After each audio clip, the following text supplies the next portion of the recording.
인권위원회 판단이 나왔습니다. 인권위는 오늘 경남 사천시 한 병원에서 환자를 36시간 넘게 연속으로 격리한 것을 두고 환자의 신체적 자유를 제한하면서 준수해야 할 요건을 충족하지 않은 과도한 제한이라고 밝혔습니다. 오늘은 전국에 구름이 많은 가운데 늦은 밤부터 중부 서해안에 눈이 내리겠습니다. 눈은 밤사이 확대돼 강원 영동을 제외한 중부지방에는 비나 눈이 내리겠습니다. 남부지방과 제주도에는 내일 밤부터 비가 내리는 곳이 있겠습니다. KBS 제1라디오 5시 뉴스를 마칩니다. 이상협이었습니다. KBS.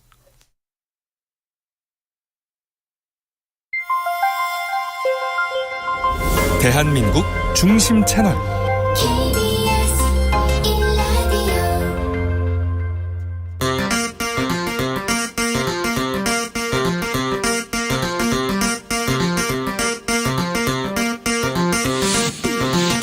주진우 라이브.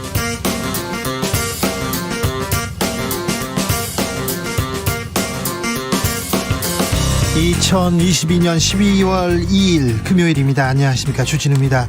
서해 공무원 피격 사건에 대해서 문재인 전 대통령이 직접 입장을 내놨습니다. 문 전 대통령, 내가 직접 최종 승인했다. 안보를 정쟁으로 삼지 마라. 부디 도를 넘지 마라. 그러자 주호영 국민의힘 원내대표, 보고받고 관여했다는 사실 자백한 셈이 나면서 반박에 나섭니다. 문 전 대통령의 등장, 정치권에는 어떤 후폭풍으로 이어질까요? 박지원 전 국정원장에게 물어봅니다. 오늘 밤 자정입니다. 우리 국가대표팀 강팀 포르투갈과 운명의 승부를 펼칩니다. 피파 랭킹 9위 포르투갈, 강팀입니다. 우리보다 강팀이지만 우리 선수들 4년 전 독일전 승리의 기억이 있습니다. 2002년 포르투갈 승리의 기억이 있습니다. 포르투갈과 우리는 월드컵에서 한 번 만났는데요, 우리가 이겼습니다. 자, 다시 한번 기적을 일으키겠다, 도하에서 기적을 일으키겠다고 하는 대표팀에게 선전을 기원하겠습니다. 오늘 포르투갈전 관전 포인트 신문선 경기대 교수에게 들어보겠습니다. 찬바람이 불어옵니다. 겨울이 왔습니다. 이맘때 생각나는 영화 뭐가 있습니까? 첫눈, 첫사랑, 이런 거 생각나시죠? 그렇다면 오늘은 이와이 슌지 감독의 러브레터 시사회에서 만나보겠습니다. 나비처럼 날아 벌처럼 쏜다. 여기는 주진우 라이브입니다. 오늘도 자중차에 겸손하고 진정성 있게 여러분과 함께 하겠습니다. 오늘 밤 자정입니다. 16강 진출을 결정지을 수 있는 중요한 경기, 포르투갈과 만납니다. 우루과이전, 가나전 멋진 승부였습니다. 하지만 결과는 아쉬웠는데요. 이번에는 우리 국가대표팀 결과까지 멋졌으면 좋겠습니다. 자, 승부 예측, 경기 예측 한번 가보겠습니다. 예상 점수, 그리고 첫 골 넣을 것 같은 우리 선수 이렇게 보내주십시오. 자, 응원하려고 하면은 막 몸과 마음 뜨거워집니다. 그럼 좀 식히면서 응원하시라고 아이스 아메리카노 저희가 쏘겠습니다. 자, 오늘 경기 어디에서 누구랑 보는지, 어떻게 볼 건지, 오늘 또 전략 있을 거 아닙니까? 응원 전략도 알려주십시오. 샵 9730, 짧은 문자 50원, 긴 문자는 100원이고요. 콩으로 보내시면 무료입니다. 저는요, 제가 보기만 하면요 골 먹어요. 제가 보기만 하면 져요. 그래서 저는 뒤로 돌아 있을래요. 그런 응원 전략도 환영하겠습니다. 그럼 주진우 라이브 시작하겠습니다.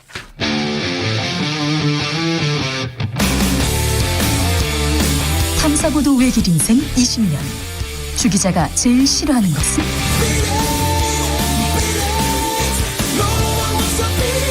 이 세상에서 비리와 부리가 사라지는 그날까지, 오늘도 흔들림 없이 주진우 라이브와 함께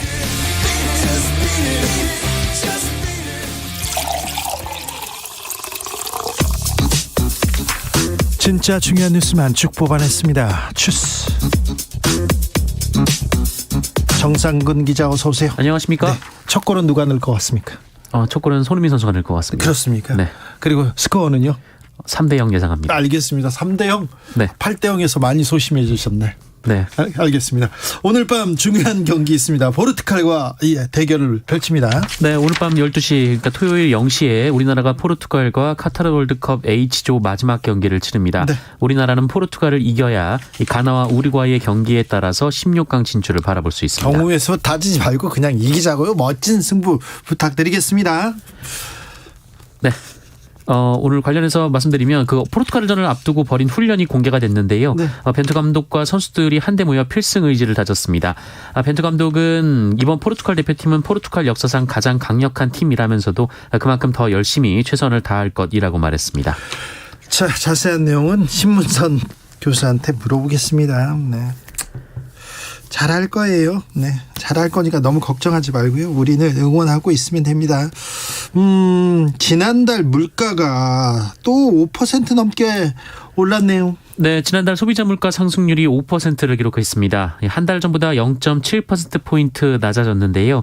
한때 6%를 넘어가던 이 물가 상승세가 이 적극적 정책의 영향으로 둔화 국면에 접어들었다. 기획재정부는 이렇게 평가를 하고 있습니다만, 하지만 네, 한국은행은 지난해 연말부터 물가 상승률이 크게 높아졌었기 때문에 기저효과가 영향을 미쳤다라고 봤습니다. 네. 네, 또 기저효과에도 불구하고 5%대의 높은 물가 상승률이 당분간 이어질 것으로 전망했습니다. 그래서 국민들의 실질 국민소득 떨어졌습니다. 수출은 역성장했습니다. 올 하반기 어렵습니다. 그런데 내년에는 더 어렵다고 합니다. 무역 적자폭 커지고 있고요. 적자의 늪에서 못 벗어나고 있습니다.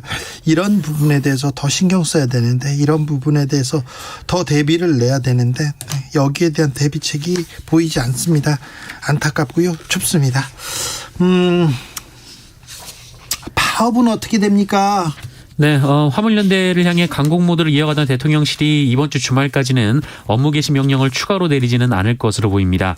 일종의 숨고르기에 들어갔다, 이렇게 언론의 해석이 나왔는데요. 대통령실 핵심 관계자는 언론과의 인터뷰에서 오늘 내일 당장 임시 국무회의를 열 분위기는 아니다라면서 이 정의후 탱크로리가 조금씩 관리 가능한 상황이 되고 있다라고 말했습니다. 다만 언제든 임시 국무회의를 열 수 있다라고 덧붙였습니다. 철도 노조는 일단 파업을 철회했어요. 네, 철도노조가 오늘부터 총파업에 돌입할 예정이었는데요. 어제 밤샘 협상 끝에 임단협에 오늘 새벽에 합의를 했습니다.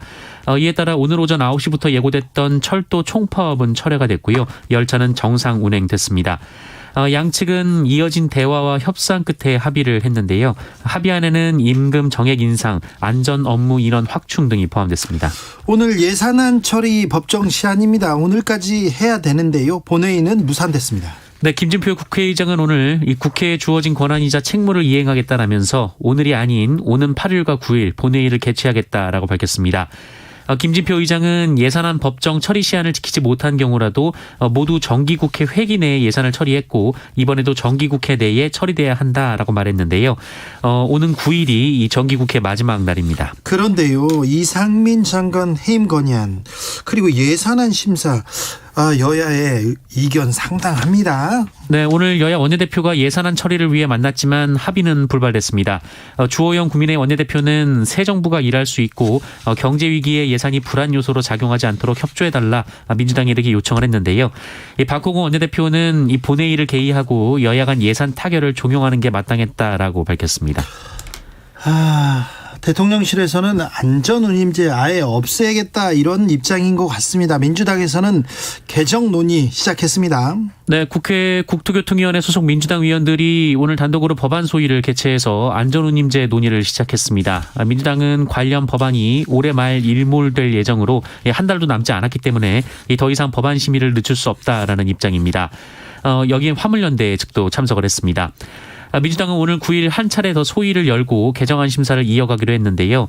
원희룡 국토교통부 장관, 엄영소 국토부 2차관을 부르는 증인 출석 요구권도 의결했습니다. 과방위 방송법 개정안은 어떻게 됐습니까? 네, 오늘 국회 과학기술정보방송통신위원회는 전체회의를 열고 공영방송의 지배구조를 변경하는 내용을 골자로 하는 방송법 개정안 등을 의결했습니다. 해당 법안들은 KBS, EBS 이사회와 또 MBC 관리감독기구인 방송문화진흥회 이사회를 확대 개편함으로써 이 정치권의 개입을 축소하는 것이 핵심입니다. 자세한 내용은 정철훈 기자에게 물어보겠습니다. 서훈 전 국가안보실장 구속영장 실질 심사를 받고 있어요. 네, 서해 공무원 피격 사건 발생 당시 국가안보실장이었던 서훈 실장이 오늘 서울중앙지방법원에 구속 전 피의자 신문을 받고 있습니다. 오늘 오전 기자들과 만난 서훈 실장은 기자들의 잇따른 질문에 답을 하지 않은 채 법정으로 향했습니다. 검찰은 서훈 실장이 고 이대준 씨가 북한군에 의해 피살된 다음 날 관계장관 회의에서 이대준 씨 피격 사실을 은폐하기로 하고 관계부처에 관련 첩보를 삭제하도록 지시했다고 보고 있습니다. 문재인 전 대통령도 도를 넘지 마라 이렇게 얘기했는데 안보를 정쟁으로 삼지 말라고 얘기했는데 자세한 내용은 박지원 전 원장한테 좀 자세히 들어보겠습니다. 2부에서 말입니다. 이태원 참사 수사 중인 특별수사본부 김광호 서울경찰청장을 소환했습니다.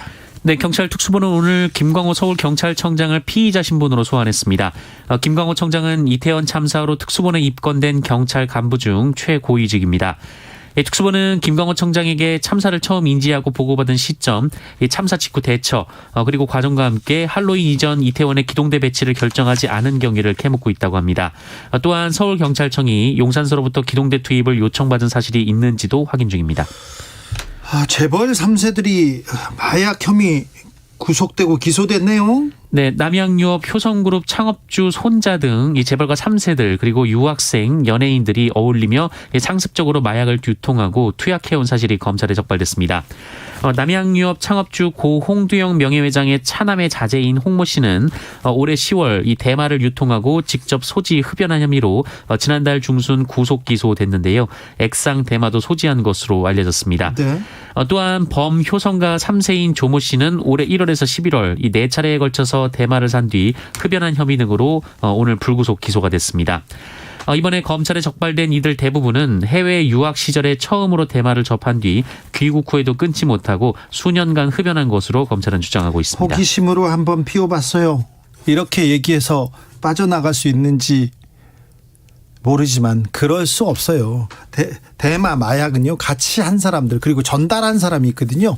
그래서 한 사람이 이렇게 잡히면요 줄줄이 이렇게 다 엮입니다. 그래서 절대 꼭 잡힙니다. 그러니까 호기심 때문에 한번 해봤어요. 호기심 때문에 이렇게 호기심으로 건드릴 만한 그런 물건이 아닙니다. 특별히 마약 수사 지금 열심히 하고 있으니까 마약 관련된 건 다 잡힌다. 절대 안 된다. 이렇게 생각하셔야 됩니다. 코로나 상황은요? 네, 오늘 코로나19 신규 확진자 수는 52,987명입니다. 네. 위중증 환자 460명이고요. 사망자는 53명이었습니다. 주스 정상근 기자 함께했습니다. 감사합니다. 고맙습니다. 포르투갈전입니다. 어떻게 응원할 건지 승부는 어떻게 예측하는지 한번 들어볼까요? 홍승표님 저는요 추위에 약해가지고 그냥 집에서 보려고요. 따숩게요. 오늘도 조규성 선수가 멋지게 헤더골 넣고요. 손흥민 선수가 바로 추가골 넣습니다. 대한민국 화이팅입니다 얘기하는데요. 4355님 저는요 오늘 퇴근하고 김장 준비하면서 열심히 응원할 겁니다. 김장 준비하면서 응원한다. 이거 좋네요. 좋아요. 1750님 퇴근 후에 한숨 자려고 합니다. 응원하면서 졸면 안 되니까요. 네. 그 좋은 전략입니다. 442의 마지막에 꼭지점 전략이네요. 한숨 잔다. 1918님 제가 응원하는 팀은 꼭 지고요. 아내가 응원하는 팀은 꼭 이깁니다. 그래서 저는 포르투갈을 응원하고요. 아내는 우리나라를 응원하려고 합니다. 이거 고도의 심리전인데요. 이거 좋은 전략입니다. 네, 괜찮습니다. 벤투 감독님한테 이거 알려줘야 되나? 4288님 친정에 온 딸과 함께 응원해 보겠습니다. 두 손자들은 재우고 소맥 한잔 하면서 멋진 승부 기대합니다.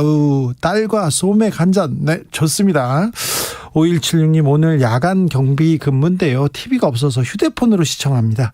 혼자 마음속으로 간절히 응원합니다. 손흥민 선수가 선취골 넣습니다. 2대0으로 승리하고요. 믿습니다.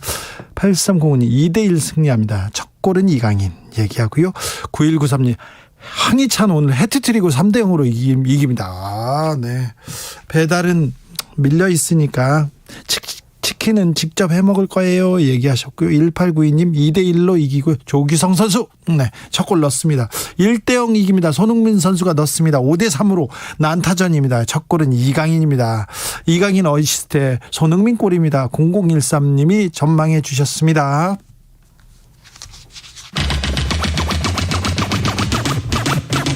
주진우 라이브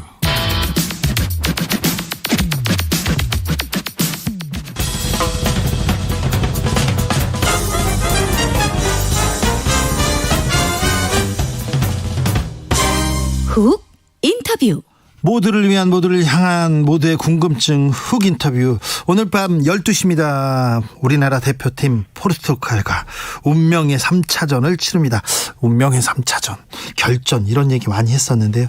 손흥민 선수 부상 그리고 김민재 선수의 부상, 벤투 감독의 부재에도 불구하고 우리는 도하의 기적을 일으킬 수 있을까요? 축구 박사 신문선 명지대 교수에게 물어보겠습니다. 교수님 안녕하세요. 안녕하세요. 네. 교수님이 지난 가나전 선제골이 중요하다. 선취골을 내주면 절대 안 된다 했는데, 네. 그렇게 됐습니다. 근데, 월드컵은 역사거든요. 네. 시간이 지나면 이제 역사가들은 이번 겨울 월드컵에 대해서 어떻게 기술할지는 모르겠습니다만. 네. 일단 한국 대표팀이 2경기 잘 했습니다. 네. 가나에게 우리가 3대2로 지긴 했습니다만, 월드컵, 그 역사에, 예선전, 조별 예선전 첫 경기 2경기를 이렇게 잘한 적이 없습니다. 그러니까, 그렇죠. 이제 마지막 예선전 점을 찍는 이제 마지막 경기가 오늘 밤에 이제 닥쳐오는데요. 저는 마지막 경기도 최선을 다해서 팬들이 실망하지 않을 경기를 할 것으로 이렇게 기대를 합니다. 네. 경기 결과는 좀 조금 마음에 안 든다 그런 분도 있겠지만 경기력만큼은 역대 최고 월드컵 그 팀이 아닌가 이런 생각도 해봅니다. 그렇죠. 사실은 이번 월드컵 경기를 앞두고 손흥민 선수가 아나골절 부상을 당하고 수술하지 않았습니까? 네. 어제 야구 국가대표팀 감독하셨던 야구 감독과 저녁 식사를 했는데요. 저에게 아주 같은 감독 입장에서 화가 난다고 말이죠. 저한테 호소를 하더라고요. 손흥민 선수가 그렇게 큰 부상을 당했는데도 불구하고 그 그라운드에서 뛰는 것을 보고 자기는 야구 감독이지만 너무 감동스러웠다. 네. 감동스럽다. 그런데 불구하고 일각에서 손흥민 선수가 골을 못 넣는다라고 이렇게 좀 질타하는 것을 말도 안 돼요. 마음이 아팠다 이제 그런 얘기를 해요. 예. 글쎄요, 결과는 우리가 2차전에 승리를 해서 16강에 가기 위한 그 교두보를 좀 더 확실히 쌓았으면 좋을 뻔했는데요. 중요한 것은 앞서도 말씀드렸지만 저는 월드컵 생중계만 현장에서 5번을 한 사람입니다. 네. 그리고 또 멕시코 월드컵은 현장에 가서 봤기 때문에 6번을 현장에서 월드컵을 또 브라질 월드컵까지 하면 7번의 월드컵을 봤습니다만 한국 축구사에 기록될 월드컵 역사는 제가 후원이 꿰차고 있습니다만 중요한 것은 지나간 2경기에 대한 평가는 중요한 것은 2경기에 대한 평가는 한국 대표팀이 최선을 다해서 기대 이상으로 했다라고 저는 이렇게 정리를 합니다. 네. 마지막 경기에서 팬들 입장에서는 목소리를 높여서 선수들에게 성원을 해주시기를 이렇게 부탁을 드립니다. 최고의 경기를 보여줬어요. 그 감동 그리고 손흥민 선수 그렇게 열심히 뛰고 안타까워하면서 눈물을 흘리는데 그 손흥민 선수가 준 감동이 이만큼 큰데 악플 달고 어떤 수비수가 잘못했다 누가 실수했다 이렇게 막 희생양 찾으려고 하는데 이런 거는 이제 하면 안 됩니다. 절대 안 됩니다. 그럼요. 사실은 이제 우리도 좀 축구 네. 문화가 성숙해이죠. 네. 국가 대표로 나가는 그 자체는 사실은 국민들을 대표해서 나가는 한국 대표 선수 아닙니까? 그죠? 네. 그 대표 선수가 태극기를 가슴에 달고 뛰는 그 심정은 최선을 다해서 하는 거거든요. 인간이기 때문에 실수도 할 수도 있고요. 그리고 또 기대했던 상황에서 골을 못 넣을 수도 있죠. 근데 비단 한국 국가대표 선수들만 그럽니까? 세계적인 선수들도 그렇게 하거든요. 어제 벨기에 그 쟁쟁한 공격수들이 그렇게 가슴팍으로 골을 다른 데로 밀어내고 있더라고요. 그렇죠. 머리로 골키퍼도 없는데 예. 헤딩을 하고 그게 축구입니다. 네네. 그런데 이제 지금 사실은 중요한 경기를 앞두고 우리가 과거에도 그랬었잖아요. 어머니가 그 아들이 중요한 시험을 보거나 취직 면접을 갈 때 새벽에 일어나서 정한수를 떠놓고 기도를 하는 이유가 뭡니까? 그 자식이 잘 되라고 기도하는 거 아니겠어요? 네. 축구도 역시 마찬가지입니다. 정성을 다하면 그 정성이 지금 먼 곳에 있는 카타르에 있는 선수들에게도 전해질 것으로 저는 보고요. 네. 오늘 경기에서는 후회 없는 경기로 선수들이 아마 최선을 다하는 경기를 할 겁니다. 저는 제가 점쟁이가 아니기 때문에 경기 승패에 대한 것을 제가 손쉽게 얘기는 못합니다만 분명한 것은 한국 대표 선수들이 오늘 경기가 얼마나 중요한지를 잘 알고 있기 때문에 네. 최선을 다할 것으로 보고요. 예. 사실은 지금 많은 비디오를 통해서 이미 H조의 경우의 수에 대한 것은 지금 라디오를 듣고 있는 주진우 씨 진행하는 라디오의 문화 수준이 높은 걸로 알고 있거든요. 다 알고 있어요. 자세한 내용까지는 제가 언급을 안 합니다만 네. 이럴 때는 그냥 쉽게 얘기하면 됩니다. 한국 대표팀은 경우의 수를 따질 필요가 없습니다. 우리는 그렇죠. 한 가지 이기는 겁니다. 네. 한 골로 이기느냐 두 골로 이기느냐 뭐 미디어에서는 두 골로 이기면은 안정권이다라고 얘기를 합니다만 그것까지도 배제해놓고 한국 대표팀은 이겨야 됩니다. 그리고 네. 또 한 경기가 있죠. 우루과이와 가나 경기에서 가나가 이기면 한국이 이기더라도 경우의 수가 없이 가나가 올라가게 되죠. 그죠? 그러니까 한국 대표팀은 가나와 우루과이 경기에 대한 것은 신경 쓰지 말고 네. 최선을 다해서 네. 오늘은 포르투갈을 잡는 데 최선을 다하면 될 거다. 일본이 이번 대회 가장 강력한 우승 후보 중에 하나인 스페인을 꺾지 않았습니까? 그러게요. 독일도 잡았고요. 네, 축구는 제가 즐겨 쓰는 표현이 있는데요. 공은 둥굽니다. 네. 이번 월드컵을 통해서 제가 이번 월드컵 시작하기 전에 그 카타르 월드컵은 아시아 존에서 열리고 일본이나 또 한국은 ACL 아시아 챔피언스 리그를 통해서 클럽 소속으로 카타르 가서 게임을 많이 했기 때문에 유리할 것이다. 월드컵 역사 중에 그 개최 대륙의 국가가 우승한 그 전례가 있다고 말씀을 드리지 않았습니까? 네. 일본도 사실은 첫 경기 이기고 두 번째 경기에 패하면서 나락으로 몰렸다가 오늘 세계 최강을 잡는 그런 경사를 우리가 지켜봤는데요. 우리도 오늘 경기에서 포르투갈이 이번 대회에서 가장 또 강력한 팀 중에 한 팀이긴 합니다만 우리라고 또 못 이룰 이유가 없다고 저는 봅니다. 네. 이번 월드컵의 대미를 한국 대표팀은 거둘 것을 이렇게 기대를 해요. 알겠습니다. 포르투갈전 우리 선수들한테 기대가 큰데요. 교수님, 김민재 선수는 괜찮을까요? 자, 김민재 선수에 대한 마지막 고민을 경기장에 떠날 때 버스 탈 때까지도 아마 벤투 감독은 계속 할 겁니다. 청취자 여러분께 제가 말씀을 드릴게요. 그 감독과 선수 김민재 선수의 경우에는 마지막에 감독이 김민재 선수와 미팅을 합니다. 뛸 수 있느냐 없느냐, 네. 현재 컨디션이 어떠냐, 거기에 대한 이제 그 확인을 하게 되죠. 김민재 선수도 손흥민 선수와 마찬가지로 자기 선수 일생에 이 중요한 고비에 뛰고 싶은 마음이 분명히 있을 겁니다. 네. 그리고 또 국가대표팀에 자신이 그 얼마나 중요한 위치에서 역할을 수행해야 되는지를 잘 알고 있기 때문에 마지막 판단을 벤투 감독과 호텔에 떠나기 전에 팀 미팅 전에 아마 미팅을 해서 의사를 밝히게 될 거고요. 그 의사 결정에 따라서 벤투 감독은 베스트 멤버, 베스트 11을 짤 때 김민재 선수 출전 여부를 결정하게 될 겁니다.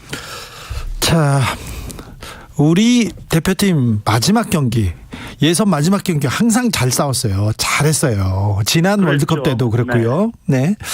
오늘 독일도 이겼던 기억도 있고요. 그렇죠. 98년 프랑스 월드컵 때 우리는 네덜란드한테 5대0으로 지고 감독이 경질되는 그런 아주 그 월드컵사에 네, 아픈 기억이죠. 그렇죠. 나쁜 기억이 있는데요. 벨기에를 물고 늘어져가지고 벨기에를 탈락시켰던 그런 기억이 있잖아요. 그렇죠. 그래서 마지막 경기는 지금 주진우 선생님께서 얘기했듯이 늘 좋은 경기를 했었기 때문에 네. 그래서 그런 기록에 대입해서 오늘 경기에 저는 후회 없는 경기를 할 것을 이렇게 기대를 하는 겁니다. 네. 네, 뭐 잘 싸워줬으면 좋겠어요. 그런데 변수가 벤투 감독이 없는 벤투입니다. 벤투 감독님이 저 벤치에 없는데 감독이 없는 게 큰 영향을 미칩니까? 벤투 감독의 인터뷰를 제가 다 뒤져가지고 확인을 했어요. 네. 벤투 감독 인터뷰 중에 기억에 남는 것들이 몇 대목이 있는데요. 첫째, 자신의 조국이죠. 그죠? 네. 포르투갈이죠. 그 자신의 조국의 멤버는 역대, 자신도 뭐 2002년 월드컵에 출전했던 그 경험이 있잖아요. 월드컵 네. 대표 선수로. 네. 역대 포르투갈 역사상 최강의 멤버를 갖췄다. 그렇지만 대한민국이 기적을 못 이룰 리는 없다. 네. 그리고 자신이 벤치에 못 앉게 된 이 사연의 그 사유에 대해서 자신은 사과한다. 그렇지만 자신이 라카룸에 들어가지 못하는 상황이지만 한국 선수들과 커뮤니케이션에는 문제가 없다고 본다. 네. 그 근거는 자신의 밑에 있는 코칭 스텝이 4년여 동안 하나의 목표를 갖고 늘 디스커션을 해서 그 결과를 도출해서 선수들과 커뮤니케이션을 했기 때문에 문제가 없다라고 자신의 의지를 밝혔어요. 네. 거기에 제 이야기를 덧붙이죠. 오늘 한국 대표팀은 수학 공식에도 복잡한 게 없습니다. 네. 앞서도 얘기했지만 이기는 걸 수밖에 없어요. 예. 그 하나의 목표를 갖고 있기 때문에 벤투 감독 입장에서는 오늘 김민재 선수를 포함을 해서 어떤 선수를 스타팅 멤버로 쓸 거냐 그 고민도 중요합니다만 더 중요한 것은 사실은 시선이 가는 것은 포르투갈의 스타팅 멤버를 어떻게 짤까에 대한 지금 우리의 예상이거든요. 페르난도 산토스 감독 54년생이니까 상당히 노회한 감독도 경험이 많죠. 네. 2006년 유로 우에파컵에서 포르투갈을 우승을 시켰던 감독입니다. 네. 2018년 19년에는 우에파 네이션스컵에서 역시 우승을 했던 감독이거든요. 네. 자, 아까 이제 승점은 다 알고 계시다고 제가 전제를 했지만 포르투갈은 현재 승점 6점으로 이미 진출했어요. 그래서 플러스 3입니다. 네. 한국은 마이너스 1이고 가나는 0인데요. 지금 산토스 감독 입장에서는 한국 경기도 경기지만 가나가 우루과이에게 몇 대 몇으로 이길 것인가, 이긴다고 전제라면 자신들이 지면 승점 싸움에서 가나에게 계산을 해야 되는 그런 상황이기 때문에 그러면 오늘 경기에서 16강전을 대비해서 베스트 멤버를 쉬게 할 것인가, 그렇지 않으면 스타트 멤버를 뛰게 할 것인가, 이 고민을 하죠. 네. 근데 한국 대표팀은 두 가지 그 상황에 대한 계산법이 없습니다. 무조건 이겨야죠. 네네. 그리고 또 한 가지는 한국 대표팀이 해야 된 전술보다 더 상위 개념인 전략이 필요한데요. 호날두가 나오든 베스트 멤버가 뛰든 그렇지 않으면 벤치 워머들이 스타팅 멤버를 기용이 되든 그 두 가지 상황 아무 의무도 없어요. 우리는 거칠게 상대를 몰아쳐서 네. 잘못했다가는 16강 뛰지 못하겠다라고 해서 겁을 먹게 하는 수밖에 없습니다. 네. 이것이 전략입니다. 이렇게 해서 한국 대표팀은 네. 벤투가 벤치에 앉아있지는 못하고 라카르멘도 들어오질 못한다고 하더라도 벤투도 아마 선수들에게 주문했던 것은 제가 지금 이야기하는 이 범죄의 내용과 같은 얘기일 겁니다. 알겠습니다. 네. 호날두 선수를 비롯해서 포르투갈 선수들이 대한 전사들을 겁먹어가지고 이제 다음 못 뛰면 어떤 거칠게 몰아붙여라. 좋은 전략인 그렇죠. 것 같습니다. 네. 알겠습니다. 잘 들었습니다, 교수님. 네, 오늘 주진희 선생님께서도 목소리를 높여가지고요. 네. 저 뵌지도 오래돼가 오늘 사실은 좀 가서 우리 그러니까 얼굴 뵈야 되는데요. 뵙고 싶었는데, 네. 네, 다음에 좋은 결과 있으면 한번 꼭 네. 출연해서 얼굴을 뵙도록 하겠습니다. 아니요, 월드컵은 축제는 계속되니까요. 금방 뵙겠습니다. 네, 감사합니다. 신문선 명지대학교 교수님이었습니다. 교통정보센터 다녀오겠습니다. 이현 씨. 네, 확실히 금요일이라 막히기도 많이 막히고 있습니다. 길어지는 정체 속에 사고도 이어지고 있는데요. 남해고속도로 순천 쪽입니다. 북창원 부근에서 사고를 처리하고 있고요. 2km가량 정체입니다. 서해안고속도로 서울 방향 동군포 부근 지나기도 답답하시죠. 여기도 사고 때문이고요. 2km 구간 속도가 많이 떨어집니다. 수도권 퇴근길 상황 서해안고속도로 서울 쪽은 서평택 분기점부터 정체 시작이고요. 팔탄 분기점까지 17km 구간 정체가 이어집니다. 더 가서도 비봉에서 용담터널, 광명역에서 금천 쪽으로 막히고 있습니다. 경부고속도로 서울 방향 전체 50km 가까이 막히는데요. 특히 안성에서 동탄 분기점까지 많이 어렵고요. 서울 시내 역시 정체가 심한데요. 남산 1호 터널과 2호 터널 모두 강남 쪽으로 가는 차량들 터널을 진입하기 전부터 많이 밀리고 있습니다. KBS 교통정보센터였습니다.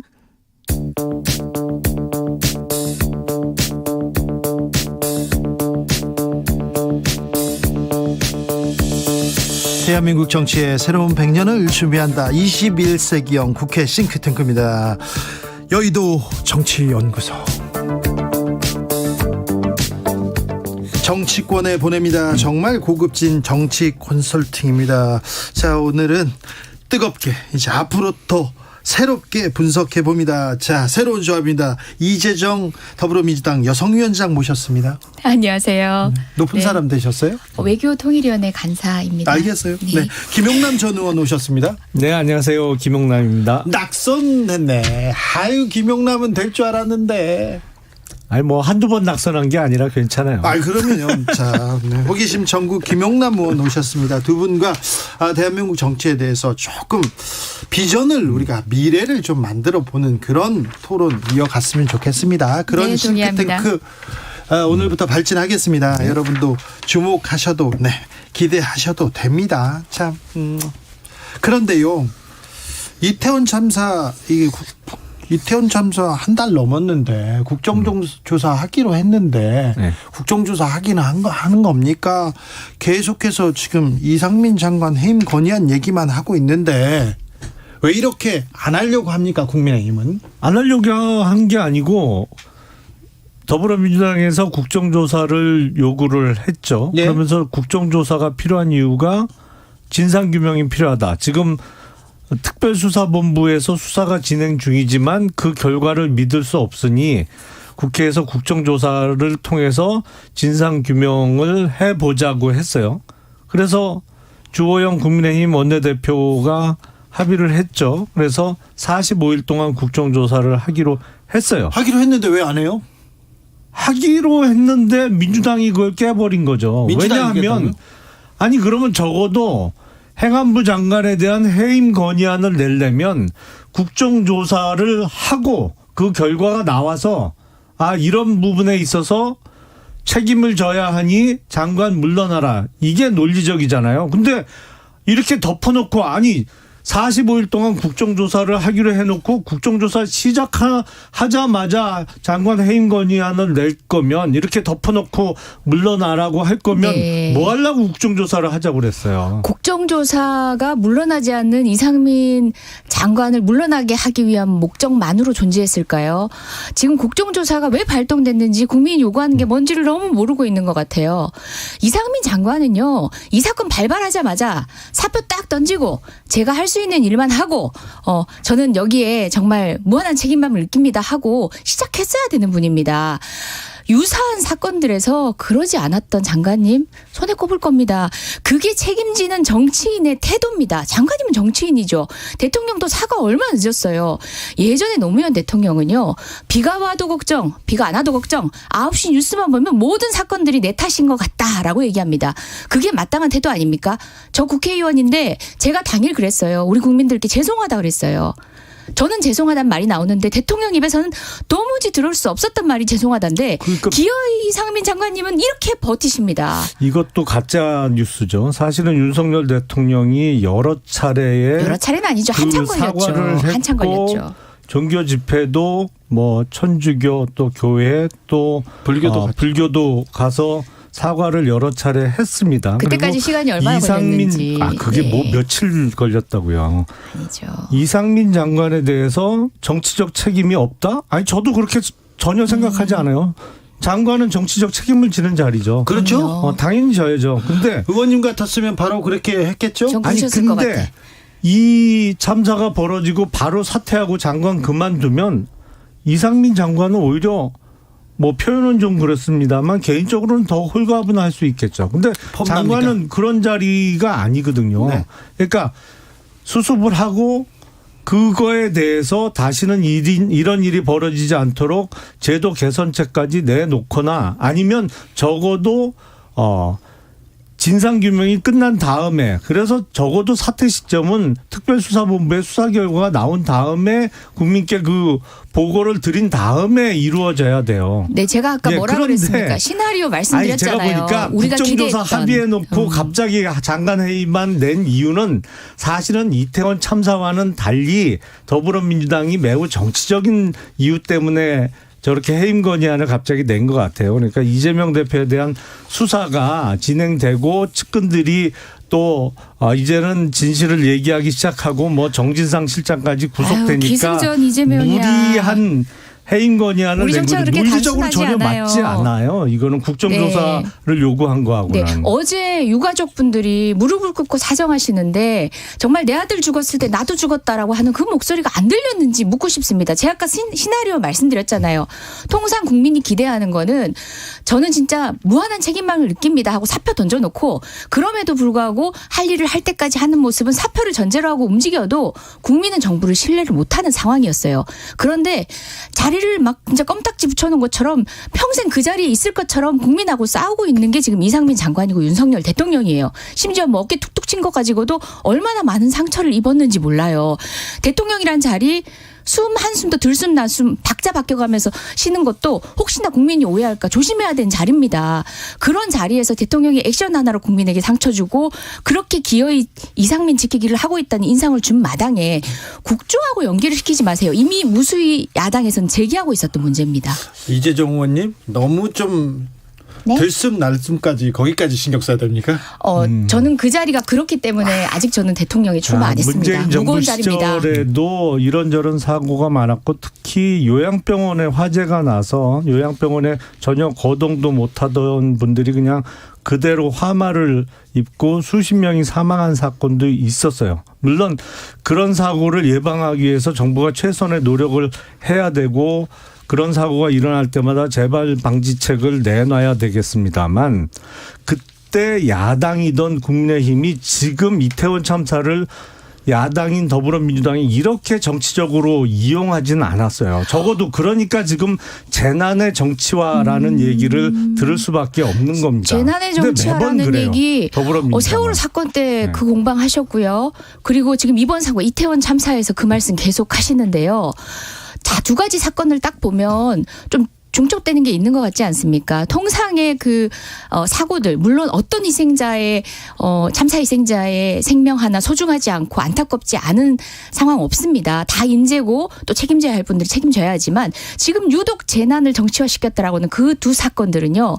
정치가 관련이 돼 있습니다. 그리고 무려 대통령을 비롯한 정권 관계자들에 의한 국민에게 2차 가해를 가하다시피 한 사후 수습 처리에 있어서의 문제점들이 드러난 사건입니다. 유독 그 두 사건에서만 재난에 정치하라는 말을 붙이시면서 피해자들을 적으로 돌리시고 있어요.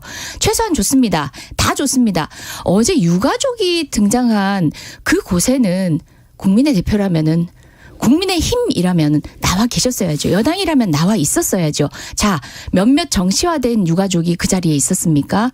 저는 국민을 기반으로 하는 정치인이 그런 현장조차 외면하는 것부터가 이 사건을 바라보는 우리 여당의 대통령의 태도를 고스란히 보여주는 것 같습니다.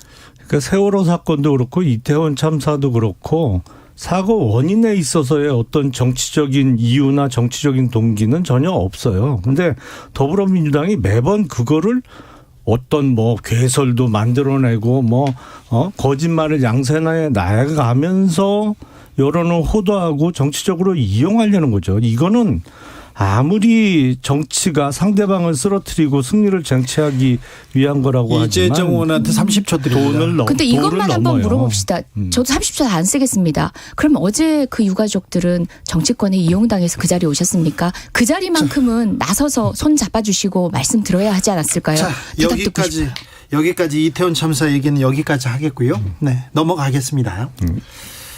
김용남 의원은 검사 출신입니다. 서울대 법대 출신의 검사 출신이고, 네. 검사 출신은 이번 정권에서는 굉장히 요직으로 다 가는데 김용남 의원은 뜬금없이 또 염장을 지르시죠. 뭐 염장이 아니죠. 요직에 맘만 먹으면 갈 수 있는 사람입니다. 자, 그런데요.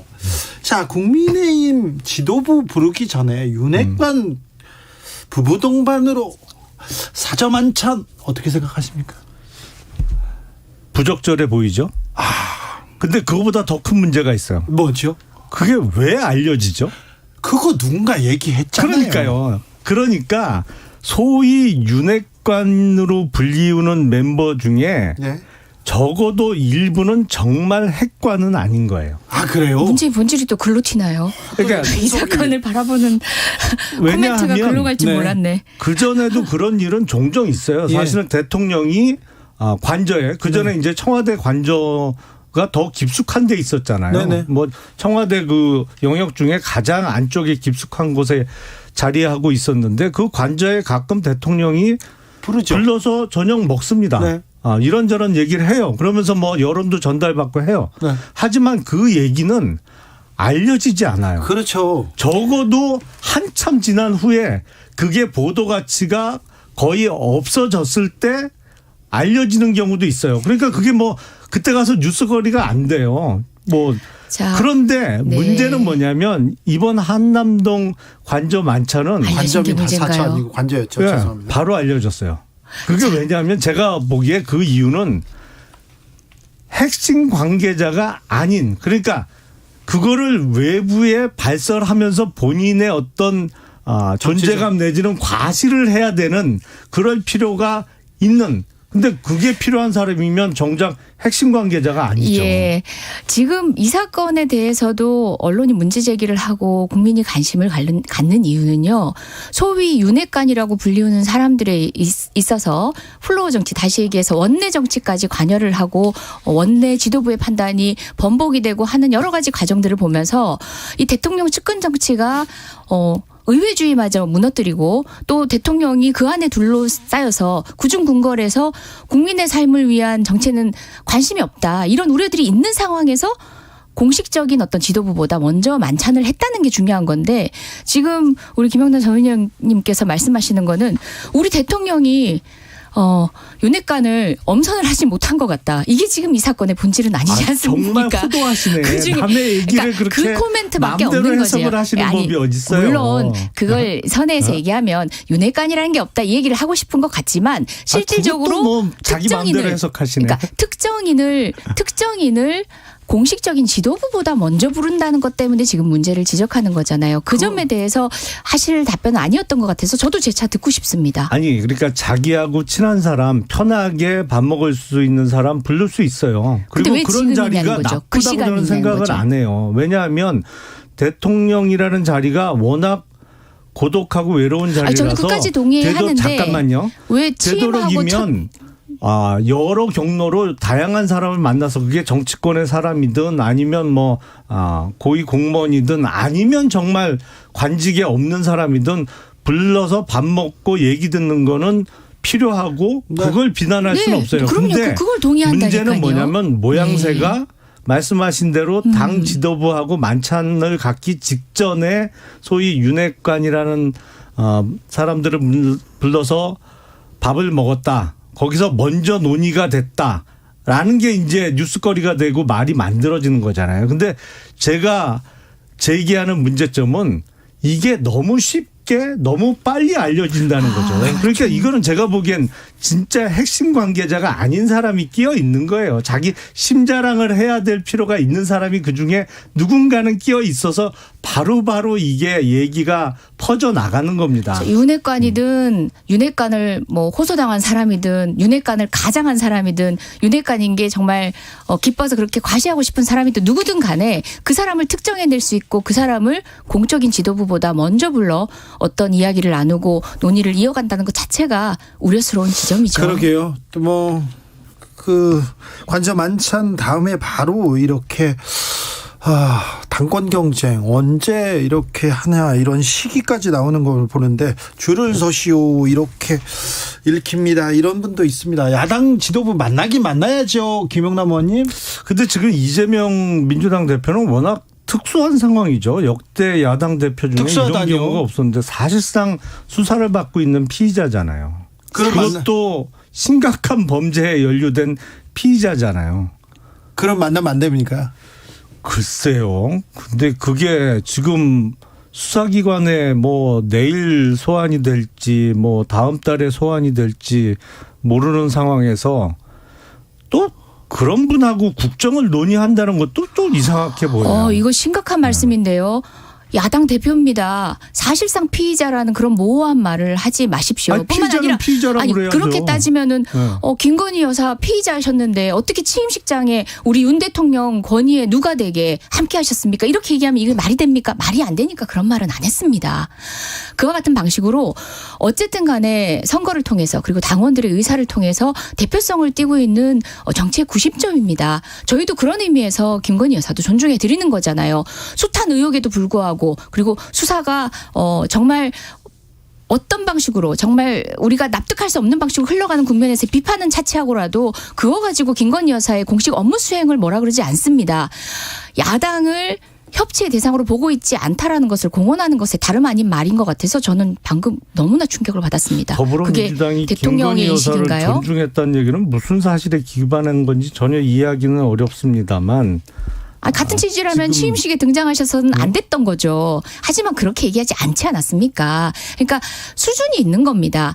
정말 그에 대해서 동의하는 건지 그리고 또 비판을 계속 지속하는 뭐 그런 거는 차치하고 최소한 그 자리의 역할을 인정하는 건 다른 거죠. 그렇다면 야당의 대표로서 야당의 대표 우리는 이재명 대표가 그냥 이재명이라는 개인의 사람이 아닙니다. 더불어민주당의 수많은 국민들 더불어민주당을 지지하는 국민들 당원들 그리고 국회의원들까지 아우르는 그 중심 90정에 있는데 밥 한 끼 할 수 없다는 피의자니까 밥 한 끼 할 수 없다는 이 논리는 방송 청취하시는 분도 이해를 못 하실 것 같습니다. 그래서 더불어민주당 전당대회 때 당내에서도 이재명 대표에 대한 사법 리스크에 대한 이야기가 나왔던 거죠. 사실은 민주당 대표에 당선되면 과거의 일이 없어지는 게 아니잖아요. 그리고 그 의혹들이 뭐 한 건 같으면 모르겠습니다만 이게 뭐 대장동, 백현동, 성남FC 그리고 쌍방울의 변호사 대납 의혹 등 이게 한두 건이 아니거든요.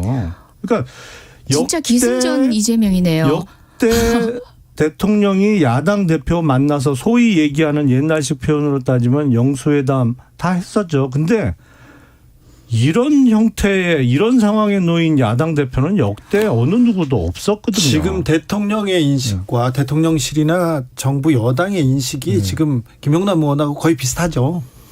글쎄요, 뭐 제가 다른 얘기. 물어보지는 않았습니다만 누가 봐도 좀 그렇잖아요. 누가 봐도. 이재명 대표의 지금 상황은. 자, 이 정도 텀이 있으면 들어가야 되는데 제가 너무 놀라가지고 이렇게 보고 있었습니다. 사실 당내에서 다른 의견을 가진 분들도 있고 선거 과정에서 뭐 그런 얘기 공방이 오간 적도 있고 또 일부는 그런 우려에 대해서 우려가 불식되기를 기다리면서 수사를 보고 있는 분도 있겠죠. 하지만 또 그 무리한 수사에 대해서 국민의 공분이 높은 것도 사실이고 저는 그 얘기를 지금 꺼내놓는 자리가 아니라고 생각합니다. 엄연하게 민주당에서 압도적으로 당선된 당대표입니다. 한 자리 밥 한 끼도 할 수 없다라는 방식으로 지금 야당을 대하고 있다는 게 그대로 드러나고 있는 현장인 것 같습니다. 씁쓸합니다. 뭐 상징적인 뭐 장면이기는 합니다. 문재인 전 대통령이 직접 언급을 했습니다. 서해 공무원 피격 사건에 대해서 깊은 우려를 금치 못하고 있어요. 특별히 안보를 정쟁화한다. 부디 도를 넘지 말라고 했는데 김용남 의원님 어떻게 들으셨어요? 문재인 전 대통령께서는 그 서해 공무원 피격 사건과 관련해서 감사원의 서면 조사 요구가 있을 때도 무례하다 뭐 이런 표현을 쓰셨고요. 요번에 이제 내일이죠? 오늘이었군요. 오늘 이제 오후에 이제 영장 재판을 하고 아직 결과는 안 나온 상황이었는데 그거에 대해서 도를 넘지 말라는 또 언급을 하셨는데 그러니까 아주 쉽게 말씀드리면 나 건드리지 마 뭐 이런 취지잖아요. 뭐 나도 건들지 말고 지난 정부에 있었던 사람들도 건들지 않는 게 좋겠어. 근데 이거야말로 그 고 이대준 씨 또 그 유가족들이 계십니다만 이 2차 가해 아닌가요? 지금 국민들은 서해 공무원 피격 사건도 그렇고 특히 탈북선언 강제 북송 사건도 그렇고 이거는 사실상 인권범죄라고 볼 수 있어요. 그거에 대해서 인권이라는 이야기를 입에 올릴 수 파악하고 있는지 잘 수사를 하는데 그거에 대해서 본인을 성역화하면서 이거에 대해서 묻지도 말고 따지지도 말라? 글쎄 이거는 오히려 국민들께 무례한 태도가 아닌가 싶습니다. 네, 일단 그 사건의 경과들은 알고 계시죠? 감사원에서 뭐 사자잡겠다 그랬나요? 어쨌든 노리고 시작한 건데 그 감사원의 조사 결과도 사실과 다른 부분 다 드러났잖아요. 그리고 저도 뭐 군 관계자, 군을 경험한 사람이 아니지만 이 사건을 토대로 해서 또 외통위 간사로서 군대와 관련된 SI가 어떤 방식으로 이루어지는지, 그리고 또 한미와 관련된 종합정보가 어떤 방식으로 시간차를 두고 해석을 하고 그것들이 공유되는지에 대해서 저도 국회에 와서 알게 됐습니다마는, 그런 전문적인 영역에 있어서의 그간에 해오던 모종의 룰을 아직 그 누구도 건드리지 않았던 합의해온 그 모종의 룰들을 모두 깨트리는 방식으로, 정말 다시는 이런 정부 수집에 있어서의 군의 전문성을 인정하지 않을 것처럼, 다시 말해서 집권자로서의 주인의식이 없는 방식으로 이 사건을 파헤쳐가는 여당에 전 정말 실망을 많이 했습니다. 요새 보면은 주인의식은 야당이 있는 것 같아요. 야당, 너희가 아직도 여당인 줄 알아? 그럴 정도로 진짜 친엄마가 솔로몬 선택 앞에서 아이를 차라리 배지 말아달라고 얘기할 때 마음처럼, 정말 그렇게 군에서 그런 전문적인 영역에서 여러 가지 뭐 진짜 우리가 보면 암호와 같은 납득할 수 없는 여러 가지 정보들을 취합하는 과정들이잖아요. 그리고 그거를 함부로 공개했을 때 생기는 문제점들 등을 다 알고 계신 분들이 공개하고 그 문제를 지적하는 방식에 있어서도 그런 전문 영역을 모르는 국민들께 오도될 수 있는 방식으로 밖으로 내비치고, 저는 이 모든 것들이 여당의 주의 의식이 없이 무조건 문재인을 나무라고 여당이 야당을 탄압하기 위한 수단으로만 쓰고 있다. 결국은 이런 방식의 주인의식 없는 정권은 오래갈 수가 없습니다. 저는 그 점이 우려스러워요. 그러니까 잘못한 걸 여태 인정 안 하는 거예요. 대통령이 우려하신 안보에 대한 침해라는 게 바로 그 지점이에요. 정말 전문적인 그런 정보를 파악해가지고 판단을 하는 이 누군가가 여전히 오늘도 있거든요. 그 사람이 이제 어떻게 판단하겠습니까? 고 이대준 씨가 그러면 자진 월북을 했다라고 지금도 주장을 하시는 건가요? 더불어민주당에서는. 자, 아마 관련된 정보를 통해서 더불어민주당에서 방금 이제 주인의식이라는 표현을 쓰셨는데, 주인의식 달리 얘기하면 더불어민주당은 지금도 아직도 정권을 본인들이 잡고 있는 것처럼 나라의 사실 맞습니다. 해요. 나라의 10년지 대계가 20년지 대계가 지금 걱정이 잠깐만요. 됩니다. 본인들이 본인들 마음대로 하다가 지금 그게 자꾸 제동에 걸리니까 그걸 못 참는 것 같아요. 정치연구소 이재정 의원님 감사합니다. 시간 다 됐어요. 됐나요? 네, 김용남 전 의원 감사합니다. 예. 아우 참 뜨거웠습니다 오늘.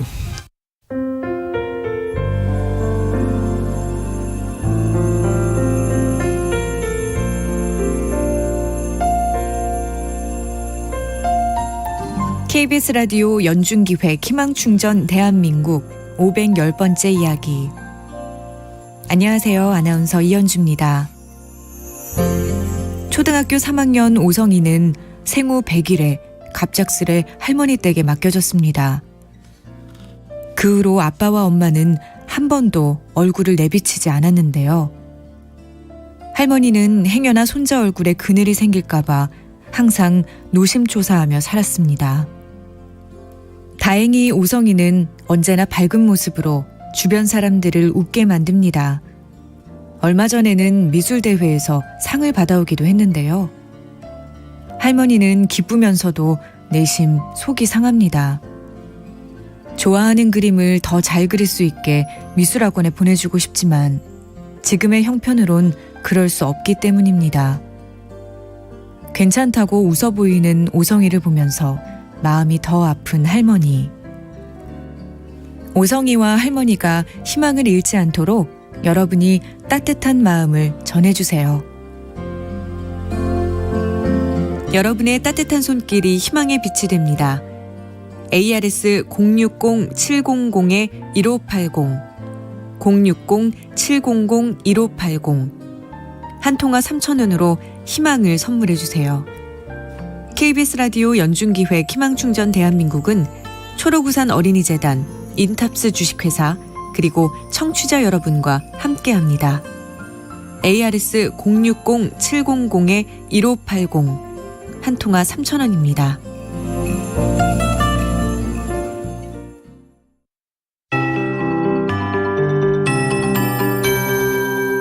KBS 58분 날씨.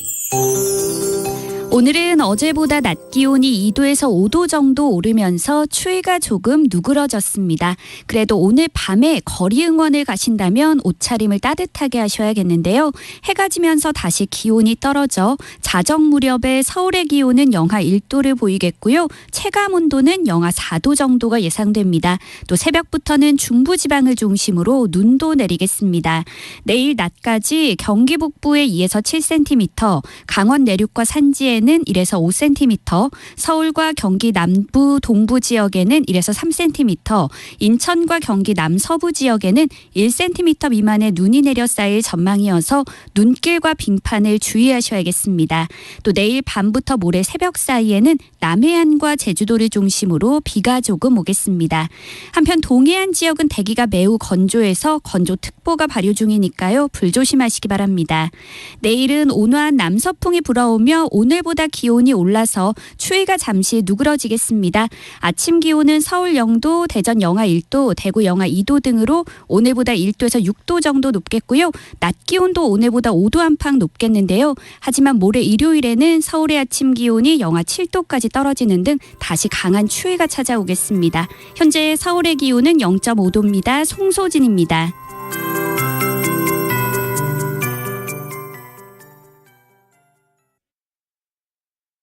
정성을 다하는 국민의 방송 KBS가 6시를 알려드립니다. AM 711kHz, FM 97.3MHz, KBS 1라디오입니다. HLKA.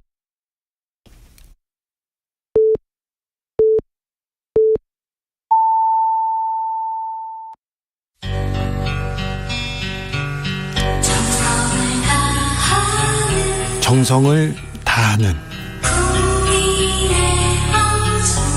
국민의 방송 KBS 주진우 라이브. 그냥 그렇다고요. 이 시각 라디오 정보센터 뉴스입니다. 안전운임제 영구화 등을 요구하는 화물연대의 파업 9일째인 오늘 정부는 업무 개시 명령을 시멘트 부문 외에 다른 화물 차주들까지 확대할 수 있다고 경고했습니다. 민주노총 전국건설노동조합은 화물연대의 총파업을 지지하며 동조파업에 나서기로 했습니다. 형 집행정지 연장이 불어된 정경심 전 동양대 교수 측이 검찰에 재심의를 요청했지만 검찰은 정 전 교수를 예정대로 모레 재수감하기로 했습니다. 정 전 교수 측은 정 교수가 수술 후유증 등으로 거동 자체가 불가능하다고 밝혔지만 검찰은 통원 치료가 가능하다며 형 집행정지 연장을 불허했습니다. 자녀 입시 비리와 감찰 무마 등 혐의로 기소된 조국 전 법무부 장관에 대해 검찰이 징역 5년을 구형했습니다. 김학의 전 법무부 차관에 대한 불법 출국 금지 의혹 사건 수사 당시 외압을 행사한 혐의로 기소된 이성윤 법무연수원 연구위원에게 검찰이 징역 2년을 구형했습니다. 인터넷 매체인 더탐사 소속의 강진구 기자가 오세훈 서울시장의 부인인 송현옥 교수의 수업에 침입한 혐의로 불구속 기소됐습니다. 서울 동부지검은 강 씨를 방실 침입죄 혐의로 불구속 기소했습니다. 지금까지 라디오 정보센터 조진주였습니다.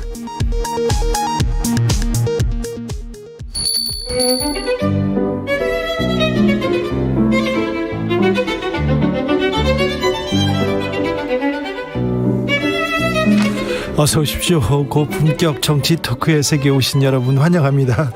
구성급 정치 맛집 메인 셰프 소개합니다. 깨어있는 정치지성 전 실장, 전 장관, 박지원 전 국정원장 모셨습니다. 어서 오세요. 지원 스승. 네. 지원 스승. 네. 요즘은 법사는 가고 스승 시대가 알겠습니다. 온 거예요. 우리 자 주진우 라이브에 지원 스승 오셨습니다. 스승님 잡혀갈 것 같은데요. 서훈 전 국가안보실장 영장 실질심사 받고 있어요. 그렇습니다. 네. 오늘 뭐 좀 기분도 우울하지만 예.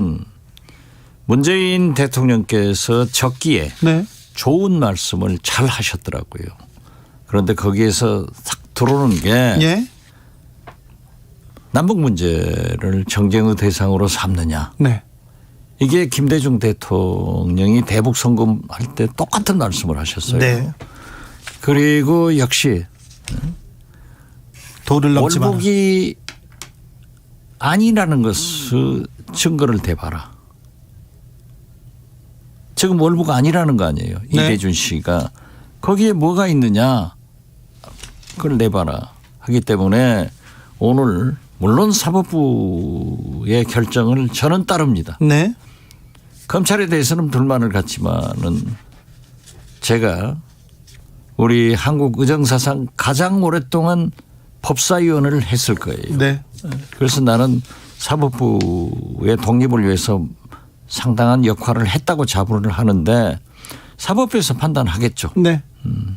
알겠습니다. 서해 공무원 피격 사건 결국 박지원을 노립니까?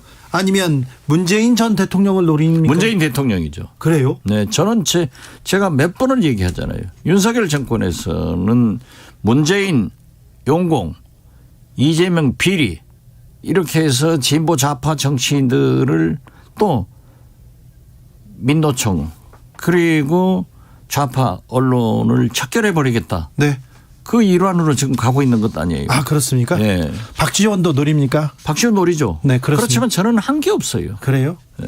제가 뭐 삭제 지시를 했습니까? 누구한테 지시를 받았습니까? 아, 네. 하나 슬픈 것은 네. 왜 두목을 먼저 잡아가서 내가 두목되는가? 이 과대평가하면은. 알겠어요. 네. 방송 시작 전에 저희 둘이 웃었는데요. 스승님 잡혀갑니까 물어봤더니 잡아가면 좋겠는데 못 잡아가 이렇게 얘기해가지고 제가 웃었습니다. 자, 알겠습니다. 서해 공무원 사건 도를 넘지 마라. 부디 도를 넘지 마라 이렇게 얘기했는데 문재인 전 대통령의 성격상 굉장히 화가 나신 거네요. 강한 얘기죠. 네. 자, 그러면요. 그거 물어볼게요. 관저에서 친윤 윤핵관들 부부 동반 만찬 이거 있었잖아요. 자, 그 얘기 딱 나오고 나서 어떤 생각 드셨던 거예요? 김대중 대통령은 백성이 국민이 하늘이다. 네. 이렇게 하셨고 문재인 대통령은 국민이 먼저다. 네. 라고 하셨는데 윤석열 대통령은 역시 윤핵관이 먼저다. 네. 웅변으로 증명해주고 있잖아요. 네. 네. 가까운 사람은 좀 자, 김대중 대통령이 대통령이 됐을 때 권노가 박지원 이런 사람들 그 아주 측근들 있지 않습니까? 그렇죠. 개국 공신들 네. 그 사람들 잘 챙겼습니까? 챙겼겠죠? 챙기시죠. 네. 그렇지만은 그렇게 식사할 수 있어요. 네. 또 부부 동반으로 할 수 있는 거예요. 네. 대통령의 관저 정치는 무궁무진하게 전개되는 겁니다. 네. 그런데 그러한 사실을 언론에 흘려내 가지고 네. 국민의힘 의원들이 얼마나 기분 나쁘겠어요. 또 그렇죠. 국민의힘 지도부는 자기들이 맨 먼저 가는 것으로 알았는데 윤핵관이 먼저니까 좀 기분이 나쁠 거 아니에요. 네. 그렇지만 또 윤핵관들은 윤석열 대통령은 윤핵관이 먼저다 하는 것을 보이면서 이번 전당대회는 어떤 경우에도 유승민 전 의원은 안 된다. 예. 윤핵관이 결정하는 사람이 된다 하는 메시지를 보내기 위해서 흘려낸 거예요. 그렇죠. 양면성이 있어요. 네, 만찬 다음에 바로 당권 레이스 나옵니다. 그렇죠. 지금 그렇죠. 뭐 언제 2말 할 건지. 3차 하다가 네. 지금 한다는 거 아니에요. 그렇죠. 자, 그래서 당권은 윤핵관이다. 윤핵관한테 줄 서야 된다. 이 얘기를 하는 건가요? 그렇죠. 근데 그렇기 때문에 지금 현재 당헌 당규상 네. 70당원 30국민인데 네. 유승민 의원이 원체 앞서니까 네. 이걸 90대 10, 9대 1로 바꾼다는 거 아니에요. 9대 1로 바꾸면 그러면 윤핵관이 윤석열 대통령이 당권을 잡을 수 있을까요? 잡으면은 민주당은 좋죠. 그래요. 그렇죠. 민주당한테는. 예. 좋죠. 잡을 수 있을까요? 잡을 수 있을 겁니다. 유승민을 잡을 수 있을까요? 저는 잡는다고 봅니다. 잡아요. 왜냐하면은 이 민주당은 전통적으로 수십 번 얘기했습니다마는 탄압을 받으면 단결해서 싸우는 DNA가 있어요.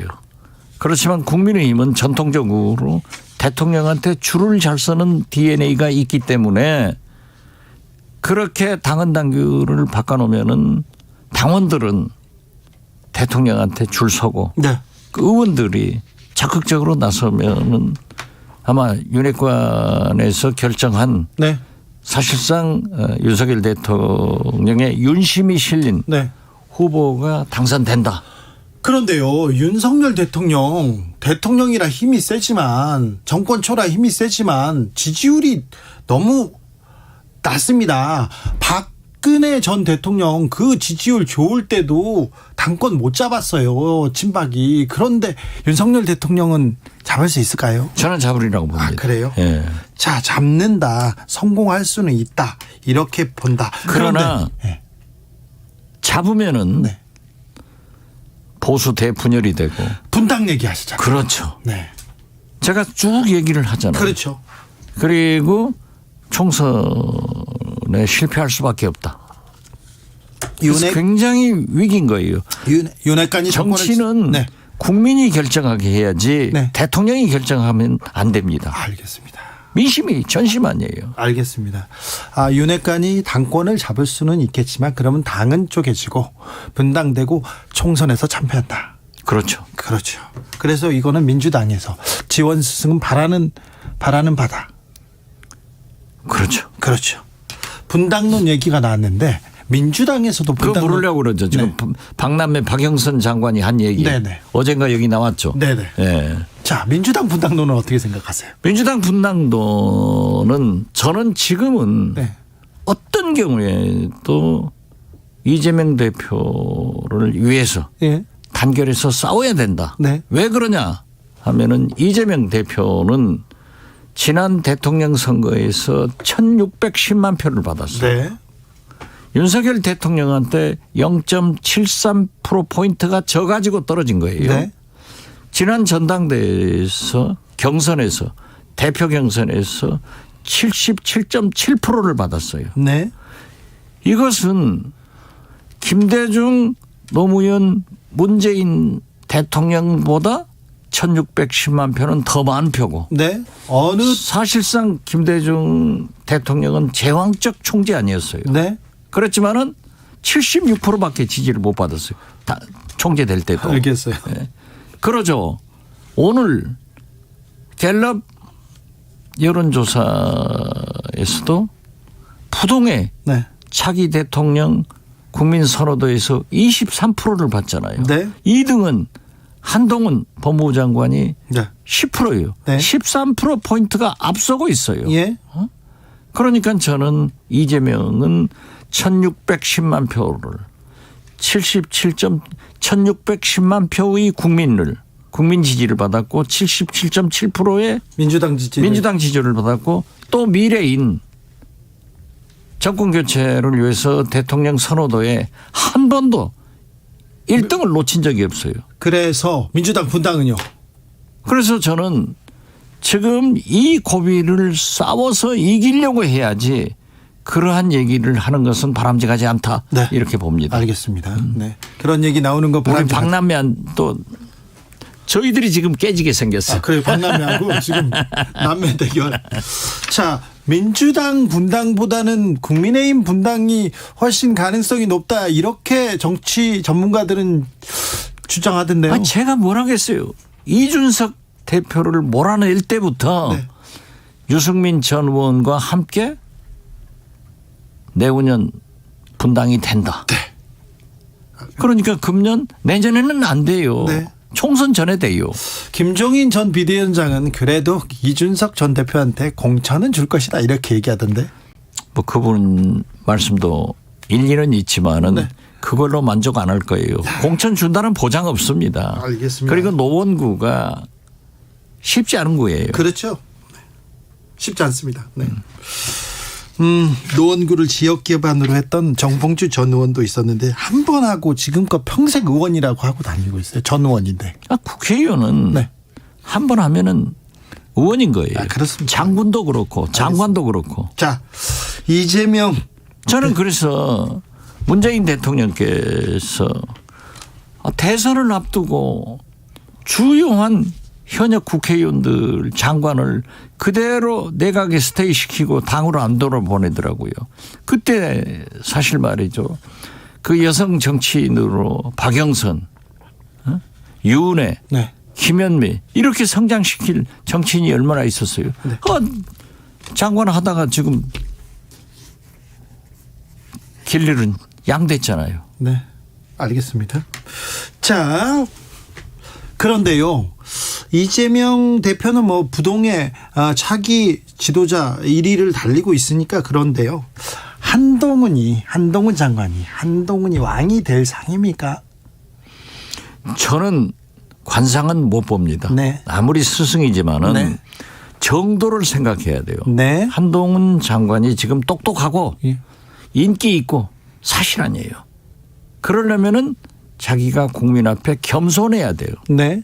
겸손하지 않으면 절대 오만해가지고 국민의 심판을 무자비하게 내려집니다. 네. 그래서 저는 겸손하게 잘해라 하는 말씀을 드리고 차기 당권에는 너무 빨라요. 네. 그렇기 때문에 차기 총선에 반드시 출마를 할 것이다. 네.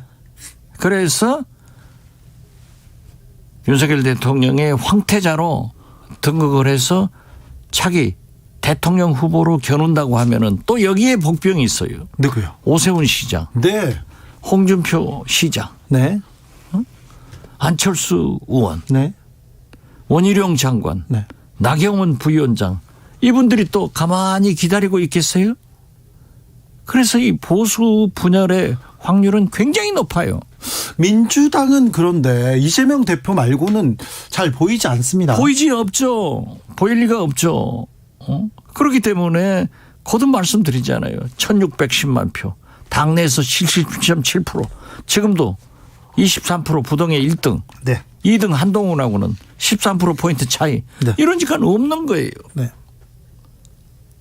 박지원은 보이지도 않잖아요. 박지원만 보입니다. 박지원. 네, 방송 들면 박지원만 보입니다. 박지원 그런데, 입만 보이죠. 네, 그렇죠. 네. 그런데 다음에 내가 출마하려고 했더니 이재명이 나간다고 하니까 차차기. 알겠어요. 내 90에 한번 출마하려고. 아, 네, 알겠습니다. 자, 박지원 전 원장 차차기 대권 선언 하셨습니다. 네, 했습니다. 네, 하셨습니다. 마틸 수상도 96세에 출마했다가 떨어져 버렸다. 네. 이제 그래서 전개 어때요? 저는 90회 하면은 네. 95살에 잉태하니까 괜찮아요. 알겠습니다. 조국 교수는 어떻습니까? 조국 교수는 나는 정치에 나올지 안 나올지 모르겠어요.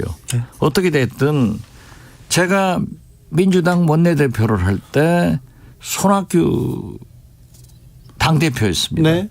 그때 분당에 재보궐선거가 있어서 네. 강원도 최문순 지사하고 함께 제가 조국 교수를 만났어요. 그때는 그렇게 조국 교수가 유명하지 않았습니다. 저하고는 굉장히 좀 잘 얘기를 했는데 네. 그래서 제가 만나가지고 당신은 강남 좌파다. 예.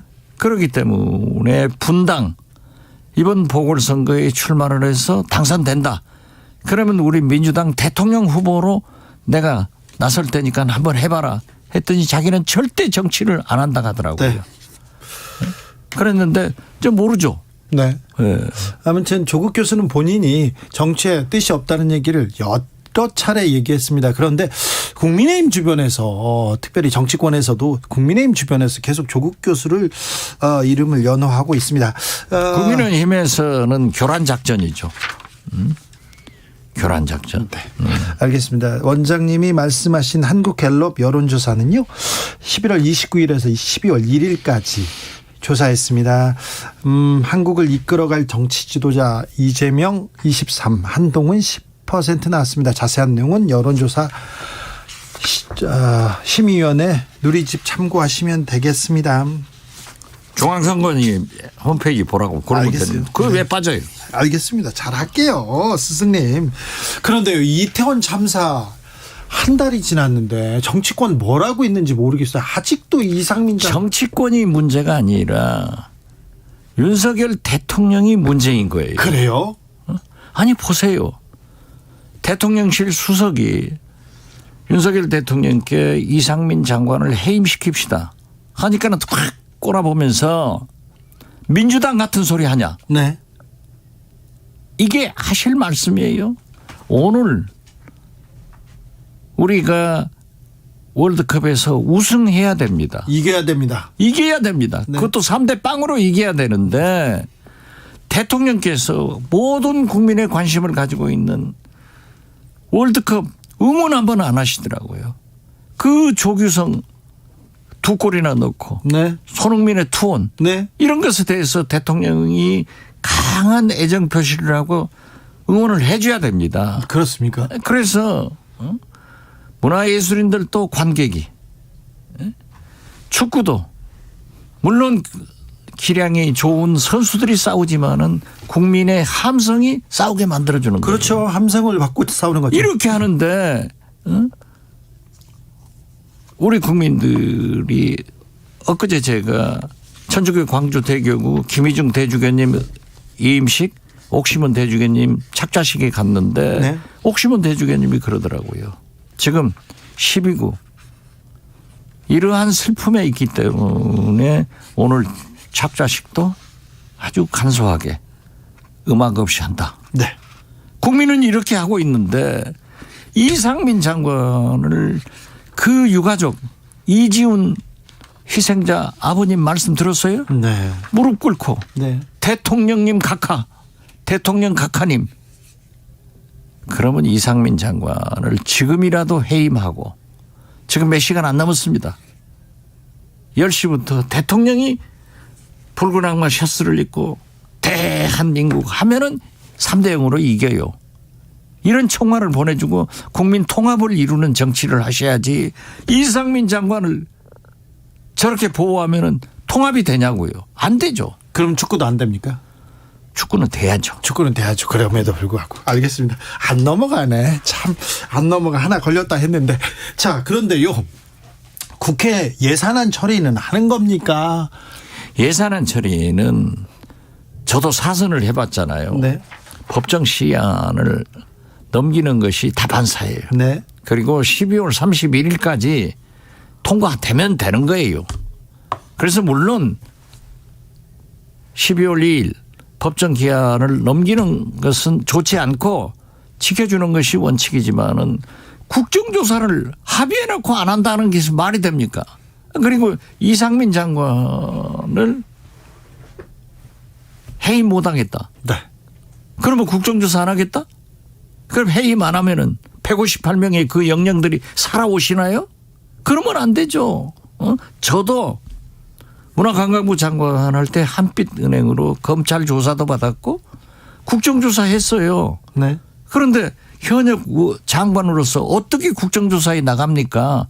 그 사퇴하고 나가서 내 조카가 31촌이라는 것이 밝혀져 가지고 제가 안 했다는 거 하니까는 다시 김대중 대통령이 정책기획수석으로 네. 데려갔던 거예요. 네.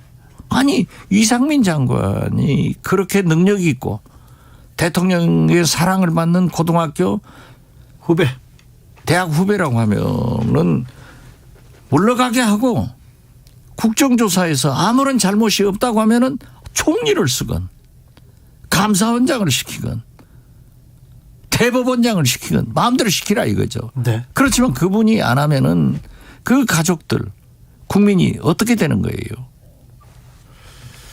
나를 또 꼭 흥분되게 그걸 얘기를 질문하고 그래요. 알겠습니다. 죄송합니다. 스승님 근데요.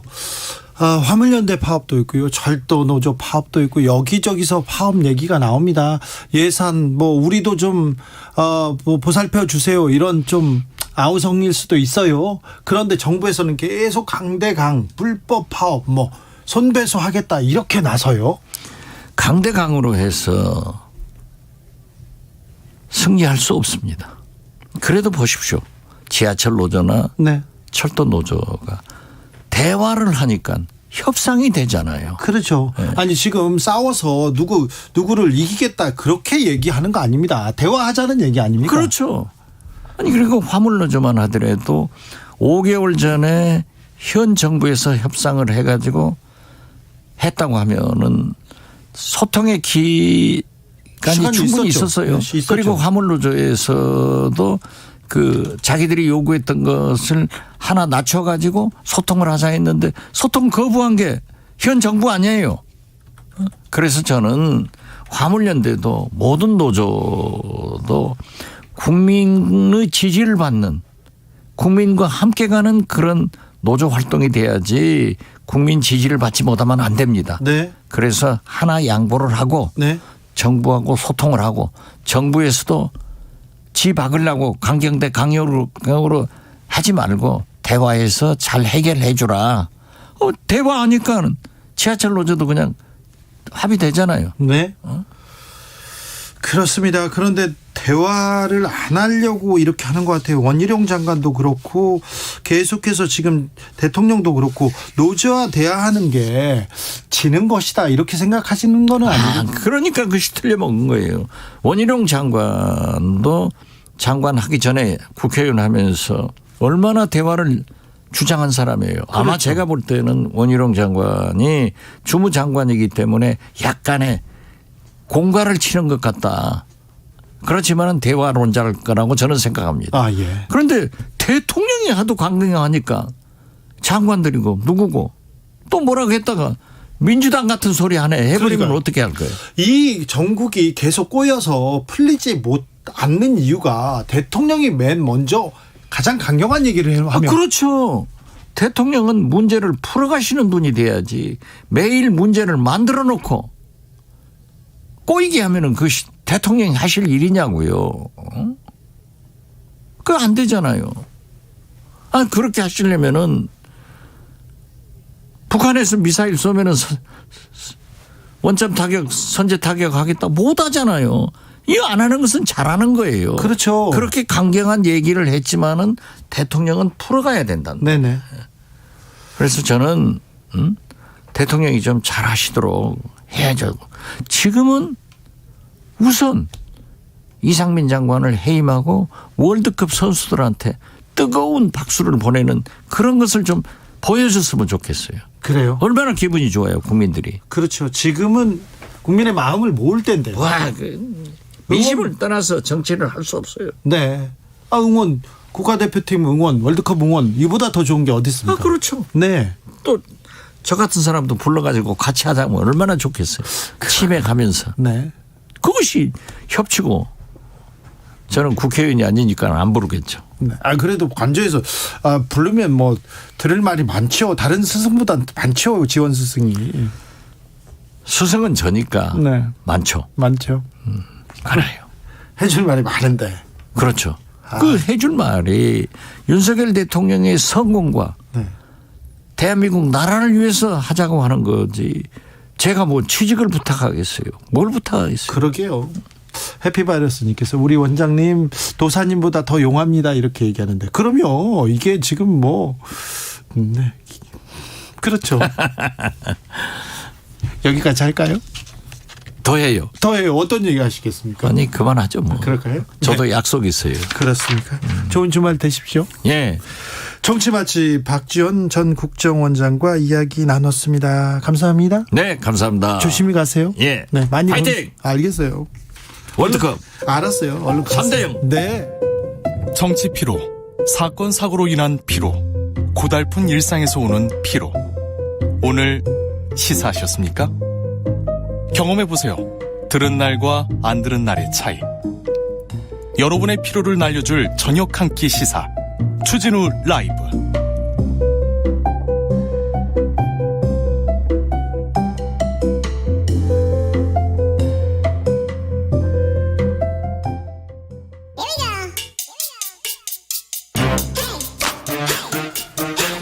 뉴스를 향한 진지한 고민, 기자들의 수다. 기자실을 찾은 오늘의 기자는 미디어오늘 정철훈 기자입니다. 어서 오세요. 안녕하세요. 요즘 뭘 탐구하고 계십니까? 요즘은 아무래도 방송법 개정안이죠. 네. 언론계 최대 현안이기도 하고요. 그렇죠. 네. 오늘 또 역사적인 또 장면이 하나 있었는데 네. 1987년에 방송법이 제정이 됐는데 네. 35년이 지났죠. 그대로 있어요? 그대로 있는 건 아니고 조금씩 바뀌긴 했는데 방송법 제정 35년 만에 네. 이 공영방송의 정치 독립을 확보하기 위한 법안이 오늘 처음으로 국회 상임위를 통과했습니다. 네. 이게 처음입니다. 그래서 상당히 좀 역사적인 순간이기도 했는데 물론 이제 국민의힘 의원들의 강한 반발이 있었습니다. 대한민국 공영방송은 지금보다 더 심각한 친민주당 노영방송이 될 것이다 이러면서 대통령에게 거부권 행사를 건의할 거다 이렇게 예고하기도 했습니다. 물론 대통령의 거부권 행사가 이제 흔한 일은 아니기 때문에 가능할까 싶기는 하지만 조금 강경한 입장을 내놓고 매우 있고요. 강경합니다. 권성동 원내대표 공영방송 탈을 쓴 편파방송이다 이러면서 지금 KBS, MBC 막 공격합니다. 예. 반면에 이제 민주당 의원들은 오늘 이제 법안을 통과시키면서 지금까지 법적 근거 없이 여야 정치권이 임의로 공영방송 이사를 추천하며 이 정권이 공영방송을 좌지우지한다는 비판을 받아왔다. 네. 이제는 공영방송이 공영방송답게 제 역할을 할 수 있도록 국회가 책임 있는 결단을 내려야 한다고 밝혔습니다. 자, 이 방송법 개정안의 핵심은 뭡니까? 예, 핵심은 KBS, MBC, EBS의 이사를 이제 21명으로 늘리고요. 지금까지 여야 거대 양당이 암묵적으로 나눠갔던 이 이사, 공영방송 이사의 추천권을 학계 그리고 현업단체, 시청자위원 등에게 이제 추천권을 분산하는 겁니다. 네. 그래서 쟁점은 공영방송 이사의 추천권을 누구에게 주느냐, 이게 쟁점이었고요. 국민의힘이 크게 문제를 삼는 부분은 이제 미디어 관련 학회에 6명의 추천권을 주는 부분, 그리고 직능단체, 구체적으로는 방송기자연합회, 한국PD연합회, 한국방송기술연합회, 여기에 이제 2명씩 총 6명의 추천권을 주게 되거든요. 근데 이런 대목들이 친언론노조, 친민주당의 어떤 공영방송 연구 장악을 위한 조건이다, 이런 주장이 국민의힘의 주장입니다. 근데 관련해서 이제 직능단체들도 오늘 성명을 냈는데 우리가 작년에 국민의힘 너네랑 같이 언론중재법 반대하면서 같이 싸우지 않았냐. 네, 근데 그랬죠. 어떻게 우리를 친민주당이라고 할 수 있냐. 이런 성명을 내기도 하면서 반발을 했는데 그리고 이제 미디어 관련 학회의 경우도 박사님들이거든요. 교수님들인데. 그렇죠. 이분들이 사실 민주당, 국민의힘 양쪽의 비판적인 교수들도 굉장히 많고 이분들을 민주당, 친민주당, 친언론노조로 분류하는 건 조금 무리가 있다라는 게 제 생각입니다. 국민의힘은 반대하고 있습니다. 네, 반대를 하고 있는데. 그러면 국민의힘은 기존 법대로 하자 이렇게 생각하는 거죠? 네, 현재로서는 그런 입장이고요. 네. 그런데 지금의 구조가 문제가 있다는 데는 또 동의를 합니다. 네. 그리고 이번 국회에서 관련된 방송법 개정안을 내기도 했어요. 네.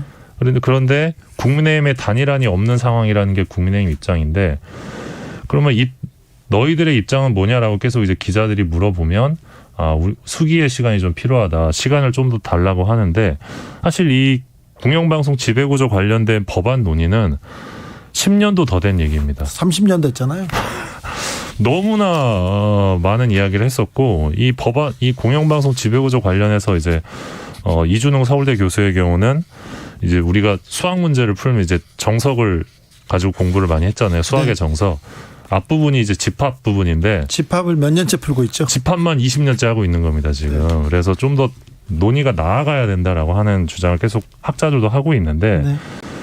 이번의 경우는 지금까지 거대 양당이 공영방송 이사를 100% 추천하고 있었는데, 향후에 이 개정안이 통과가 되면 국회 추천 비율이 23.8%로 줄어들게 됩니다. 그러면 결국 이 공영방송의 정치적 후견주의 논란이 좀 줄어들 수 있거든요. 네. 정권이 바뀔 때마다 공영방송 사장도 왔다 갔다 막 바뀌고 이사진도 바뀌고 그런 비판을 받는 것에서 좀 더 자유로워지고, 공영방송도 좀 더 정치 권력을 객관적으로 공정하게 비판할 수 있게 되는 것이죠. 알겠습니다. 네. 그래서 개인적으로는 이 법안이 좀 통과가 됐으면 하는데, 민주당 입장에서도 이 법안이 또 완벽한 법안은 아닐 수 있거든요. 네. 그래서 국민의힘의 입장을 비롯해서 다른 언론단체들 입장을 경청하면서 바꿔야 될 부분이 있으면 바꿔가면서 논의를 좀 지속했으면 좋겠습니다. 자, 다음으로 만나볼 이야기는요? 예, 미디어오늘이 서울 고등법원 상대로 이 법조기자단 소송 진행하고 있었는데요. 저희가 계속 전해드렸는데 1심에서는 승소했으나 네, 항소심에서 패소를 했었고요. 네. 어제 대법원이 미디어오늘 상고를 기각하면서 미디어오늘이 이 최종 패소했습니다. 네. 2020년에 저희가 이제 법조기자단의 폐쇄적 운영이 문제다 이러면서 기자실 사용 신청 및 출입증 발급 신청을 했는데 당시 서울고법에서 이거는 출입기자단 자율에 맡기고 있으니까 그쪽에 문의하라라고 한 거죠. 그래서 저희는 이 부분 관련해서 이게 좀 취재 보도의 자유 제한으로 이어지고 있다. 고법의 이런 대응이라고 소송을 제기했는데 1심 서울행정법원에서는 기자실 사용 허가 및 출입증 발급 허가를 기자단 판단에 맡기면 안 된다. 고법 스스로 결정해야 된다면서 거부 처분 취소 판결을 내렸습니다. 네. 근데 서울 고법에서는 이제 항소심이었죠. 고법이 이 미디어오늘에 대한 이 출입 신청에 대해서 최종 의사결정을 한 게 아니다. 거부 처분을 한 적이 없다면서 이제 패소 판결을 내리게 됐습니다. 그게 거부가 아니면 뭐죠? 네, 그래서 저희는 조금 이해하기는 좀 어려운데, 그러니까 출입기자단에 가입하지 않으면 종국적으로 기자실 출입 및 출입증 발급이 허용되지 않는다고 볼 정황이 없다. 이게 이제 2심 판결이었는데 대법원은 이 항소심 재판부의 판단에 손을 들어줬습니다. 네. 근데 이게 저희가 좀 아쉬운 게 국가인권위원회가 지난 2월에 서울고법이랑 서울고검에 합리적 이유 없는 차별 대우를 하면 안 된다. 이 언론사의 취재 지원과 관련해서 그러면서 이 법조기자단 현재 이 운영 관행에 대한 제도 개선이 필요하다고 밝혔거든요. 네.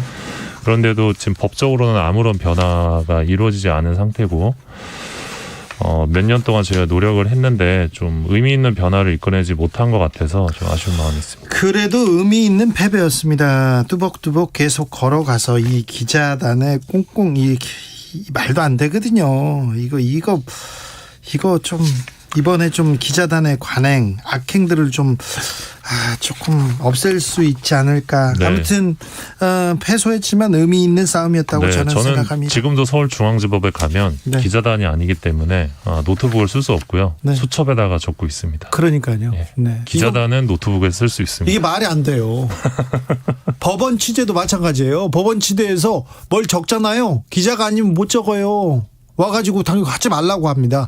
근데 기자들은 노트북을 쓸 수 있거든요. 근데 네. 등록 기자만요. 저 기자인데요. 알아요. 그런데 등록 기자 아니니까 못해요. 이게 네. 이상하잖아요. 몇 시간 동안 수첩에만 적어야 돼요. 말이 안 되잖아요. 기자단이 아니니까 네. 기자회견을 못 본답니다. 그 검찰청의 법원의 공식 브리핑인데 그걸 못 본대요. 심지어 제가 쓴 기사에 대한 브리핑도 못 봐요. 당사자 있는데. 이건 좀 이상하잖아요. 또 저희 입장에서는 사실 항소심의 경우는 고법에 대해서 고법이 판단을 한 거잖아요. 네. 그래서 좀 여러모로 아쉬운 점이 있습니다. 다음으로 만나볼 얘기는요. 예, 그 청소년의 뉴스 이용 경로에 대한 조사가 최근에 나왔는데 그랬더니요. AI 스피커가 종이신문보다 앞서는 것으로 나타났습니다. AI 스피커가요? 네, 우리 집에 거실에서 뭐 누구누구야 하면서 이것저것 물어보잖아요. 날씨도 네. 물어보고 네, 뉴스도 틀어달라고 하는데. 날씨도 물어보고 저기 채널 TV 켜줘 이거 네. 말고도 다른 거 합니까? 여러 기능이 있습니다. 그래요? 그중에 이제 뉴스 틀어줘 하면 뉴스 브리핑도 해주거든요. 아 그래요? 예. 근데 이런 AI 스피커 이용 경로가 네. 종이신문보다 앞서고 있다는 결과가 나온 겁니다. 아 그래요? 네.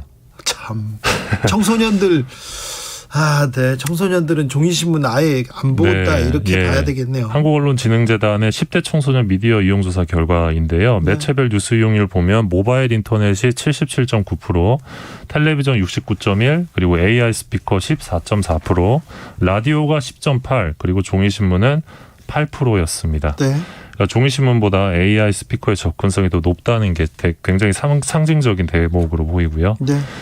하루 평균 뉴스 이용 시간 보면 49.8분으로 나왔고요. 2019년보다 감소했습니다. 네. 청소년이 가장 자주 이용한 온라인 동영상 플랫폼은 뭐 예상하시겠지만 유튜브죠? 예, 유튜브가 64.5%, 그리고 틱톡 안 쓰시죠? 네. 네, 그럴 것 같았습니다. 틱톡 13.8%. 저는 유튜브도 안 봐요. 그러면 유튜브 쇼츠도 모르시겠네요? 쇼츠가 뭔지는 알죠. 네, 그 유튜브 쇼츠가 정말 짧은 영상인데 요즘은 또 이걸 굉장히 많이 봅니다. 우리도 그거 만들고 싶은데. 주진우 라이브도. 네, 예산이 없어요. 본 것 같은데 유튜브에서. 뭐 부족합니다. 네, 아무튼 네. 요것도 그리고요. 많이 보고 또 인스타그램의 릴스도 많이 보고 있다고 합니다. 네. 그러니까 10대들은 굉장히 숏폼 콘텐츠에 익숙하다라고 볼 수 있고요. 그렇죠. 그리고 청소년의 28.1%는 동영상을 직접 촬영해서 업로드한 적이 있다고 답을 했습니다. 우와, 대단한데요?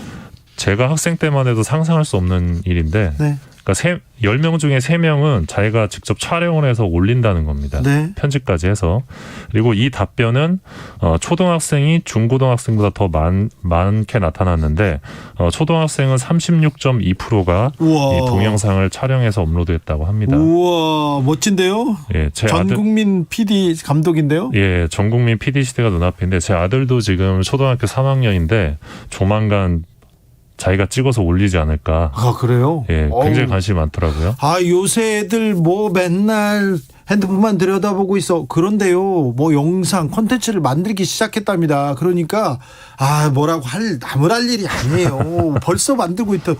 어우, 저는 못 만듭니다. 아우, 대단하네요. 네, 그래서 대단합니다. 미디어 환경이 정말 많이 달라졌다는 게 느껴지고요. 네. 또 이제 청소년들이 메타버스 플랫폼도 굉장히 활발하게 이용하는 걸로 나타났는데 네. 청소년의 52.1%가 이 메타버스 플랫폼에서 상당한 시간을 보낸 걸로 나타났고 진짜요? 예, 초등학생의 경우 74.4%가 메타버스를 이용하고 있는 걸로 나타났습니다. 초등학생 74%가요? 예, 뭐 로블록스나 마인크래프트 같은 공간에서 살고 있는 건데 잘 모르시죠? 저야 잘 모르죠. 그런데 근데 아이들이 예. 이렇게 먼저 우리 미래는 밝아요. 괜찮습니다. 그래도 참 걱정할 게 아닙니다. 네, 이번 조사는 언론재단이 갤럽에 의뢰해서 초등학교 4학년부터 고3까지 2,500명 대상으로 7월 13일부터 9월 7일까지 태블릿 PC 이용한 대면 면접 조사로 이루어졌고요. 네. 표본 오차는 95% 신뢰 수준의 플러스 마이너스 1.96%입니다. 네. TBS 관련 기사는 없네요. TBS 조만간 지금도 기사가 많은데 다음 주에 뭐 좀 더 많지 않을까 싶네요. 그러게요. 네. 저는 어떻게 해야 되는지. 기자들의 수다 미디어 오늘 정철은 기자 함께했습니다. 감사합니다. 고맙습니다. 교통정보센터 다녀오겠습니다. 이현 씨. 네, 퇴근길 많이 추우시죠? 고속도로 주말을 앞두고 충청권의 정체도 길게 이어지고 있고요. 무엇보다 지금 정체가 가장 심한 곳은 수도권입니다. 영동고속도로 인천 쪽으로 전체 35km 구간 막힙니다. 특히 신갈 분기점에서 반월터널까지는 20km 구간에서 정체가 이어지고 있고요. 경부고속도로 서울 쪽입니다. 전체 50km 가까이 막히고 있는데 그중에서도 안성에서 동탄 분기점 쪽의 이동 많이 어렵습니다. 반대 부산 쪽으로 가신다면 입장에서 천안 분기점까지 가는데 많은 시간 걸리고 있고요. 70 물류에서 금호 분기점까지도 많이 어렵습니다. 서울시내 올림픽대로 하남 쪽으로 반포대교를 지나서 사고 났습니다. 여의 하류에서 올림픽대교 쪽의 이동 더 어려워졌고요. 이 전으로도 행주에서 염창 나들목 쪽으로 정체가 길게 이어집니다. KBS 교통정보센터였습니다.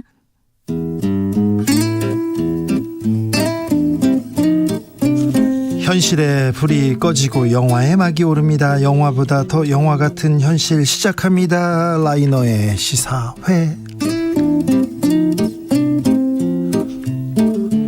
영화 전문 유튜버 라이너 어서 오세요. 네, 안녕하세요. 오늘은 어떤 얘기 해볼까요? 네, 이제 다시 12월이 됐습니다. 요즘 또 추위가 한파가 갑자기 찾아와서 너무 쌀쌀한 것 같은데요. 네.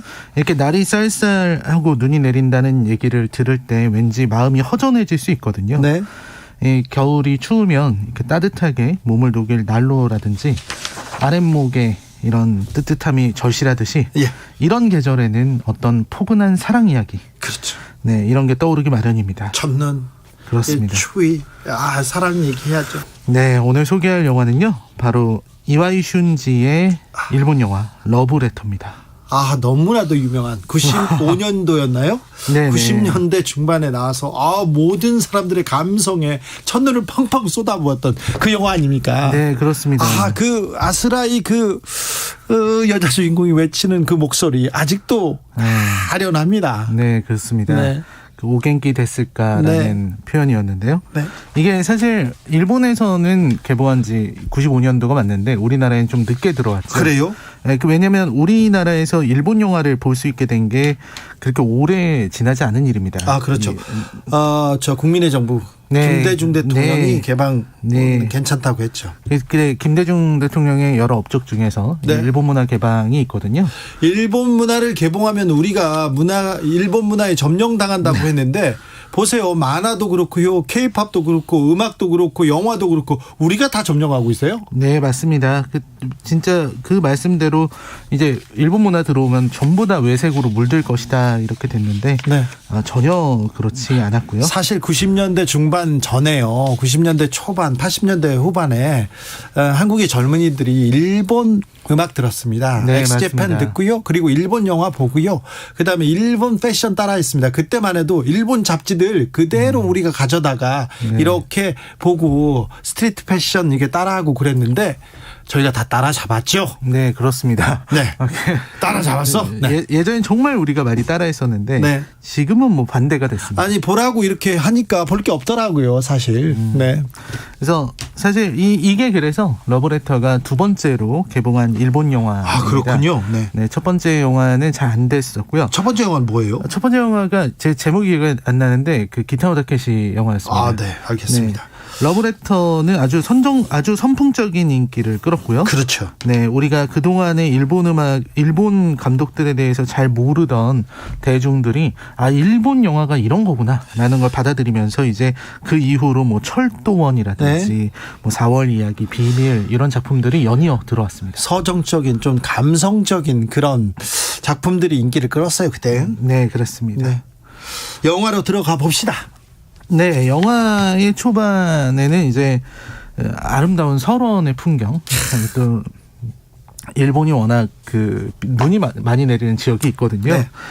거기에서 이제 당시 나카야마 미호라는 이 배우의 얼굴이 나오면서 이제 히로코가 장례식에 가는 장면으로 시작을 합니다. 네. 자기의 연인이었던 후지 이츠키가 사망했기 때문에 앨범을 보고 있었는데 그 예전에 살던 집 주소가 고등학교 앨범에서 나온 거죠. 네. 그래서 그 주소로 편지를 보냅니다. 네.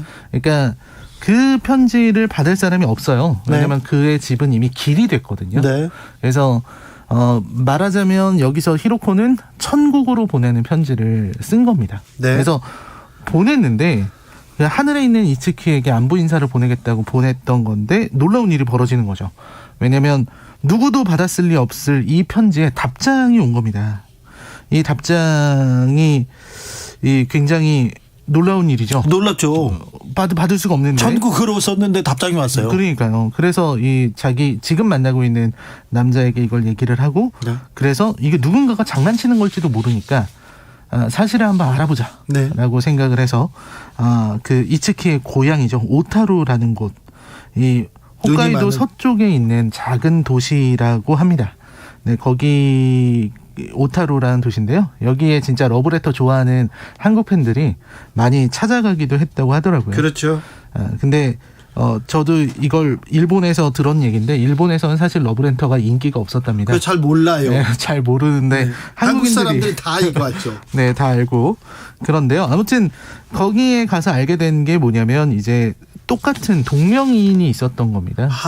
이츠키라는 이름의 동명이인이 있었는데요. 그 사람이 오타루에서 도서관 사서로 일하고 있었고 후지 이츠키로 편지가 왔는데 주소가 다르니까 그 우편 배달하는 그 아저씨가 이거 주소가 잘못 적혔네 하고선 다른 사람 이 이츠키한테 갖다 준 거죠. 그렇죠. 그랬는데 여기서 이제 문제가 생깁니다. 왜냐하면 이 이츠키의 얼굴이 히로코랑 똑같이 생겼거든요. 아이고. 네. 1인 2역을 했는데 네. 약간 모습이 다르긴 한데 아무튼 그런 느낌으로 됐습니다. 그러니까 가서 어떻게 얼마나 설렜을까, 얼마나 또 놀랐을까요? 엄청 놀라죠. 특히 이제 그 택시 기사가 앞에 탄 손님이랑 엄청 닮으셨네요 하는 얘기를 듣고서 히로코가 이츠키를 딱 보는 순간에 자기랑 똑같이 생겼다는 걸 알게 됩니다. 히로코 입장에서는 어쩌면은 나를 이 이츠키의 대역으로 생각해서 나를 만났던 건 아닐까라는 충격에 받을 수 있는 상황이었던 거죠. 그러면서 이제 그 남자 이츠키의 고등학교 시절을 얘기해 달라고 하면서 1980년대 초반 두 사람이 고등학교를 다니던 시절의 이야기로 돌아가게 됩니다. 두 사람이 이제 아무래도 같은 학교에 같은 반이었기 때문에 게다가 이름이 완전히 똑같으니까요. 네. 그래서 이름이 완전히 똑같으니까 그 두 사람이 학교에서 이제 놀림 당하고 이제 학교에서는 두 이츠키가 이름이 똑같다고 이렇게 둘이 알아요. 네, 그렇게 된 거죠. 그리고 두 사람이 어쩔 수 없이 엮일 수밖에 없었는데 이게 보면은 남자 이츠키가 여자 이츠키한테 자꾸 장난치고 뭐 이런 장면들이 나옵니다.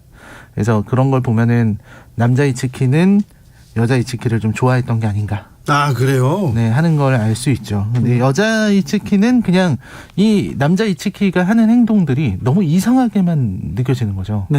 그래서 그런 상황이었는데 이제 시간이 지나고 나서 히로코는 그 후지 이츠키 얘기를 다 듣고 나서 이제 조금씩 멀어지게 됩니다. 그러면서 이제 그에 대한 기억을 정리를 하고 그를 잊어버리기 위해서 이제 조금씩 가게 됩니다. 그 다음에 이제 남자 이츠키, 이츠키 자기 연인이 죽었던 곳으로 가서 히로코가 그 이츠키를 보내줄 준비가 된 거죠. 그때 이제 그 유명한 정말 무수히 많은 데서 패러디가 됐었던 그 오겐키 데스까라는 그 말이 나오게 됩니다. 그렇죠. 네. 잘 지내고 있나요? 라는 표현이고 저는 잘 지내고 있습니다. 아타시아 겐키 데스. 네, 그렇죠. 그 말이 겐키 데스까. 그렇습니다. 그게 이제 그 혹시 나를 걱정하고 있다면 나는 괜찮다라는 이제 안부 인사를 보내는 거였습니다. 하늘을 향해서 외치죠. 네, 그 어떤 애절한 그리움. 애절하게 외칩니다. 오겐키 데스까. 이렇게 아니고요. 네, 그렇죠. 그 애처로움이 정말 너무 잘 드러난 작품이기 때문에 굉장한 명장면으로 알려져 있습니다. 그렇죠. 광고에도 계속 나오고요. 쇼 드라마에서 계속 패러디됐죠. 그렇습니다. 그리고 이 또 그 안에 또 작은 사랑이 또 있는데요. 그래요. 이 남자 이츠키가 자기가 이사 가기 전에 여자 이츠키한테 이렇게 책을 주면서 요걸 대신 좀 반납해 달라고 얘기를 하거든요.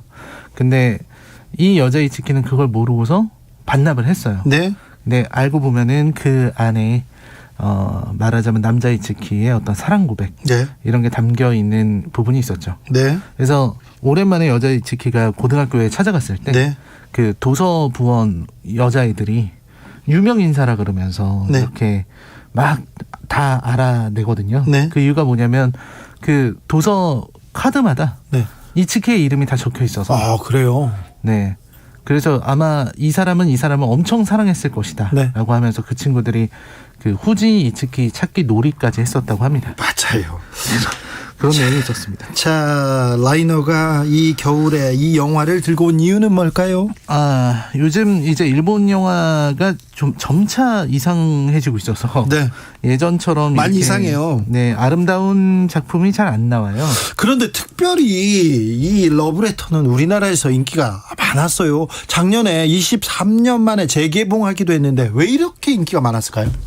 뭐 여러 이유가 있을 것 같은데요. 일단은 우리나라가 그때까지는 이 로맨스 혹은 멜로 이 장르에 굉장히 반응하던 시대였습니다. 아, 그렇죠. 미워도 다시 한번 뭐 그때부터 예전부터 다 멜로였어요. 거의 그렇죠. 눈물샘 자극하지 않으면 중간중간에 울리지 않으면 그것도 영화가 아니었죠. 근데 이제 90년대 후반에 오면서 이 멜로 장르가 저는 아주 빛을 발한 게 허진호 감독의 8월의 크리스마스 뭐 이런 작품이랑 편지. 이게 좀 겹쳐요. 아, 그래요? 그러니까 그 유행이었는데 또 일본 특유의 아주 은은한 감정, 감성적인 부분들이 나오면서 인기를 얻을 수 있었다고 생각이 듭니다. 그래서 러브레터가 진짜 일본보다 훨씬 더 많은 인기를 여기서 얻게 되었죠. 그래서 굉장히 추억 속의 작품. 근데 잘 만들어진 작품 맞나요? 네, 뭐 지금 보면은 그렇게 우리의 추억 속에서 엄청 미화돼 있는데 그렇게 막 엄청 대단한 명작이다 이렇게 말하기는 좀 어려운데 그런 건 아무 의미 없죠. 우리 추억 속에서 좋은 작품이면 되는 것 같습니다. 그래서 이 영화는 되게 일본 영화 특유의 감성이 되게 잘 살아 있고요.